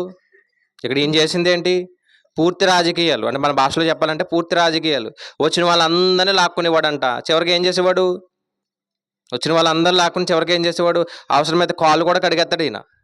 ఎందుకంటే అందరూ ఎక్కడికి రావాలి, ఈయన పక్షాన రావాలి. వచ్చిన తర్వాత కూర్చున్నాడు అనమాట, అక్కడ కూర్చుని మొత్తం చెప్తున్నాడు, న్యాయాలు చెప్తున్నాడు అనమాట. రాకముందు ఏం చేశాడు, చేతులు కూడా ముద్దు పెట్టుకున్నాడంట. చూసారండి ఎంత కుతంత్రమో. అందుకే చాలా జాగ్రత్తగా ఉండాలి, దేవుడి మీద ఆధారపడాలి. మనకు శత్రువు ఉన్నా శత్రువుని కూడా ఇంటికి పిలిచి ఏం చేయాలి, భోజనం అది సాధ్యమైంది కాదు కానీ అండి, శత్రువు గురించి ప్రార్థన చేద్దాం అంతే. ఏమండి మీరు శత్రువు దగ్గరికి వెళ్ళి నేనే తప్పు చేశానులే, అయ్యింది ఏదో అయిపోయింది, సారీ మనం కలిసి ఉందాం అని చెప్పగలరా? అంత గుండె లేదు ఎవరికైనా ఉందండి, అంత ధైర్యం లేదు. సరే అది వదిలేసి శత్రువు గురించి ఏం చేయాలి, ప్రార్థన చేయాలి. ఏమండి ఇన్ని మాటలు చెప్తున్నా ఎవరు మాకు శత్రువులు లేరండి అని ఎవరు అనట్లేదు. అండి మాకు శత్రువులు లేరండి, మాకు ఎవరి మీద కోపం లేదండి, అసూయ లేదండి ఎవరన్నా అంటారేమో అనుకుంటున్నాను.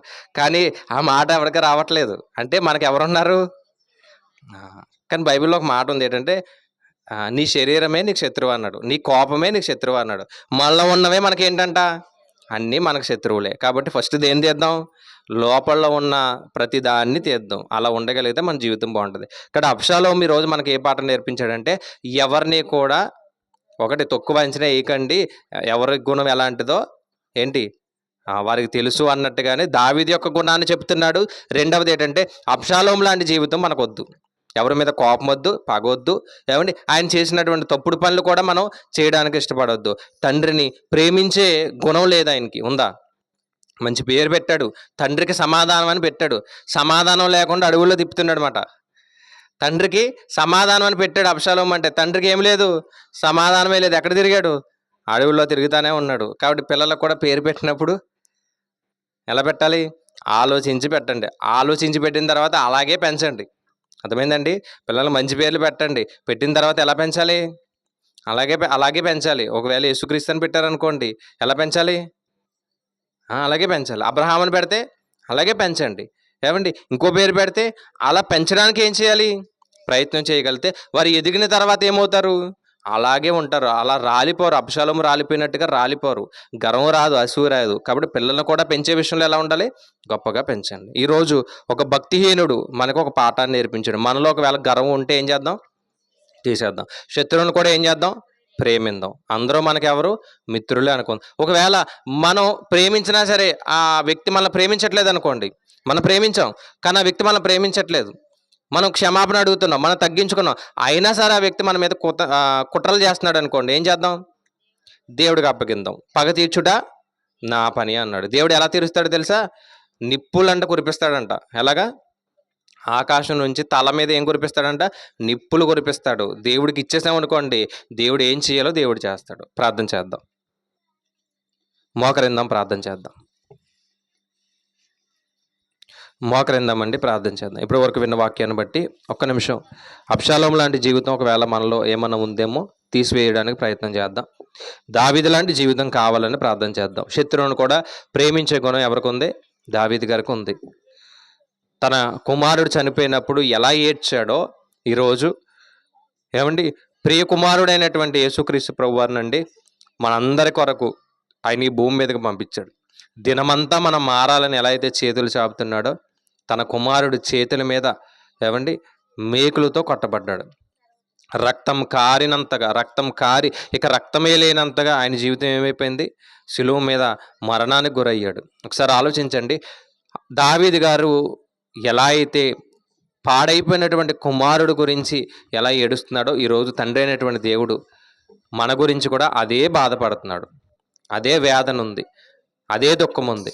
ఒకసారి మనం కూడా మన తప్పులను ఒప్పుకునేటటువంటి ప్రయత్నం చేద్దాం. తండ్రి, దినమంతా నీ చేతులు చాపుతున్నావు, కానీ మేమే నీ దగ్గరికి చేరలేకపోతున్నాం, నీ దగ్గర రాలేకపోతున్నాం. చివరికి మా పాపాలను కడగడానికి నీ కుమారుని కూడా ఈ భూమి మీదకి పంపించావు ప్రభా. అయ్యా, అయినప్పటికీ తండ్రి మాలో విశ్వాసం లేదు, భయం లేదు, భక్తి లేదు. నీ దగ్గరికి మేము రాలేకపోతున్నాం ప్రభా. ఒకసారి మమ్మల్ని జ్ఞాపకం చేసుకో, మమ్మల్ని కాపాడు, మమ్మల్ని రక్షించు, నీ చెంతకు చేరేటటువంటి మార్గాన్ని మాకు ఏర్పాటు చేయి ప్రభు అని అందరూ కలిసి ప్రార్థన చేద్దామండి. ప్రతి ఒక్కరూ కూడా ప్రార్థన చేద్దాం. మౌనంగా ఉండకుండా ప్రార్థన చేద్దాం. దినమెల్ల నీ చేతులు చాపి నీ కౌగిలిలో కాపాడుచుంటివే. దినమెల్ల నీ చేతులు చాపి నీ కౌగిలిలో కాపాడుచుంటివే. నీ ప్రేమ, నీ జాలి, నీ కరుణకై నా పూర్ణ హృదయముతో సన్నుతింతును. నీ ప్రేమ, నీ జాలి, నీ కరుణకై నా పూర్ణ హృదయముతో సన్నుతింతును. ఆరాధనా ఆరాధనా ఆరాధనా ఆరాధనా. నీ ప్రేమకై ఆరాధనా, నీ జాలికై ఆరాధనా. నీ ప్రేమకై ఆరాధనా, నీ జాలికై ఆరాధనా. ఆరాధనా ఆరాధనా ఆరాధనా. ఆరాధనకు యోగ్యుడా నిత్యము స్తుతించెదను. నీ మేలులను మరువకనే ఎల్లప్పుడు స్తుతి పాడెదను.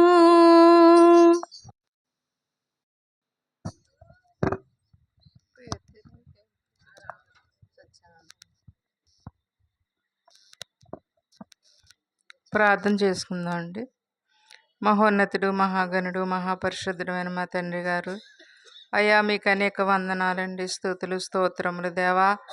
నాయన మీ కృపను బట్టి నాయన మరి 40 రోజుల కూడికల్లో ప్రవ్వా, ఈరోజు నాయన మరి ఈ యొక్క సత్యానందం గారి గృహంలో ప్రవ్వా ఈ కూడికను మీరు ఇలా ఏర్పాటు చేసిన విధానాన్ని బట్టి ప్రవ్వా మీకు అనేక వందనాలు, స్తోత్రములు నాయన.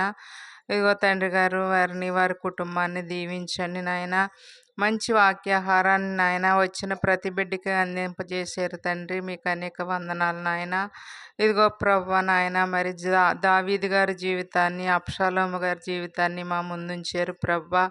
మేము ఎలా బ్రతకాలో ఎలా ఉండాలో నాయన, మరి మాకు తెలియని విషయాలు ఎన్నో మేము నేర్చుకున్నాం ప్రభా. నాయన మా పొరుగువారి పట్ల, మా సహోదరుల పట్ల ప్రభా మేము ఎటువంటి ప్రేమ కలిగి ఉండాలో నాయన ఈ రోజైతే మేము మరొక మారు తెలుసుకుని ఉన్నాం ప్రభా. నాయన మా జీవితాలు ఎలా ఉన్నాయో నాయన మరి మేము సరి చేసుకుంటకు ప్రభా. నాయన అబ్షాలోము గారి జీవితం వలె మా జీవితాలు ఉన్నాయేమో ప్రభా. నాయన మరి మేము దావీదు గారి జీవితాలను అనుసరించి నడుచుటకు ప్రభా, మా జీవితాలను మార్చుకుంటకు నాయన నాయన మా సమయాన్ని ఇచ్చి జ్ఞానముతో నాయన మాకు నాయన మీ మాటలు నేర్పించినందుకు, ఈ సమయాన్ని మా అందరికి ఇచ్చినందుకు బాబు మీకు అనేక వందనములు, స్తోత్రములు నాయన, స్తుతులు చెల్లించుకుంటున్నాం ప్రభా. నా తండ్రి, నా ప్రభా నాయన మీ బలమైన రెక్కల కిందకి రమ్మని నాయన మా తట్టు మీరు తిరిగి ప్రభా మీ చేతులు చాచి దినమెల్లా మమ్మల్ని పిలుస్తూ ఉన్నారు బాబు. కానీ మేము నాయన మాట వినని వారమై ప్రభా అయ్యా మీ చేతుల చెంతకు, మీ పాదాల చెంతకు మేము రాలేకపోతున్నామేమో తండ్రి. దయతో మమ్మల్ని క్షమించండి నాయన. ఈ రోజు నుంచి నాయన మేము మారు మనసు పొంది ప్రభా నాయన సరి అయిన జీవితాన్ని జీవించుటకు నాయన మరొకసారి మాకు జ్ఞానం నేర్పించినందుకు బాబు మీకు వందనాలు, స్తోత్రములు నాయన. అలాగే ప్రభా మరి వచ్చిన ప్రతి బిడ్డను దీవించండి అయ్యా, ఆశీర్వదించండి బాబు. ఎవరి విషయంలో నాయన మీ సన్నిధిలో ప్రార్థన చేస్తున్నారో ప్రతి ఒక్కరిని దీవించండి నాయన, ఆశీర్వదించండి ప్రభా. నాయన ప్రతి కుటుంబంలోనూ నాయన కొరతలు ఉన్నాయి నాయన. ప్రతి ఒక్కరిని నాయన వారి వారి సమస్యల తట్టు తిరగకుండా మీ తట్టు తిరిగి ఆ సమస్యలు జయించే శక్తిని ప్రతి ఒక్కరికి దయచేయమని ప్రార్థిస్తున్నాం ప్రభా. నాయన మరి ఈ యొక్క కూడుకను పెట్టుకున్న కుటుంబాన్ని మరొక మారి జ్ఞాపకం చేసుకుని తండ్రి ఆశీర్వదించి దీవించి నాయన ప్రతి బిడ్డను, ప్రతి కుటుంబాన్ని, ప్రతి ఒక్కరిని ఆశీర్వదించమని నాయన మరి వారిని, వారి కుటుంబాన్ని నాయన, వారి బిడ్డలను, కొడుకులను, కోడళ్లను, మనవలను ప్రభా నాయన మరి తండ్రి ప్రతి బిడ్డను దీవించి ఆశీర్వదించి మీ దీవెనలతో నింపమని నాయన వచ్చిన ప్రతి కుటుంబమును మీ చేతులకు అప్పగించుకుంటూ నాయన ఈ కూడికి ఏర్పాటు చేసుకున్న కృపానందం గారి కుటుంబాన్ని కూడా మీ చేతులకు అప్పగించుకుంటూ ప్రభా నాయన ప్రతి ఒక్కరిని మీ నామంలో దీవించి ఆశీర్వదించి మీ పాదాల చెంత ప్రతి ఒక్కరికి నాయన చోటును దయచేయమని, సహాయం చేయమని ఆయన యేసుక్రీస్తు వారి పేరిటి ప్రార్థన మనవులు అడిగి వేడుకొనిచున్నాం పరమ తండ్రి, ఆమేన్. తండ్రి అయినటువంటి దేవుని ప్రేమ, యేసుక్రీస్తు వారి యొక్క కృప, పరిశుద్ధాత్మ దేవుని యొక్క సహవాసం ఈ యొక్క కుటుంబానికి, కూడి వచ్చినటువంటి ప్రతి కుటుంబానికి సదాకాలము తోడుగా ఉండి నడిపించునుగాక. ఆమేన్. ఆశీర్వాదంబుల్ మా మీద వర్షింపచేయుమీశా, ఆశతో నమ్మియున్నాము నీ సత్య వాగ్దానము.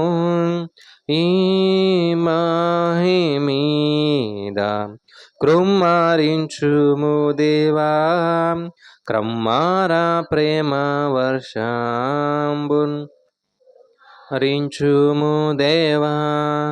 ఆమేన్. అందరికీ వందనాలు.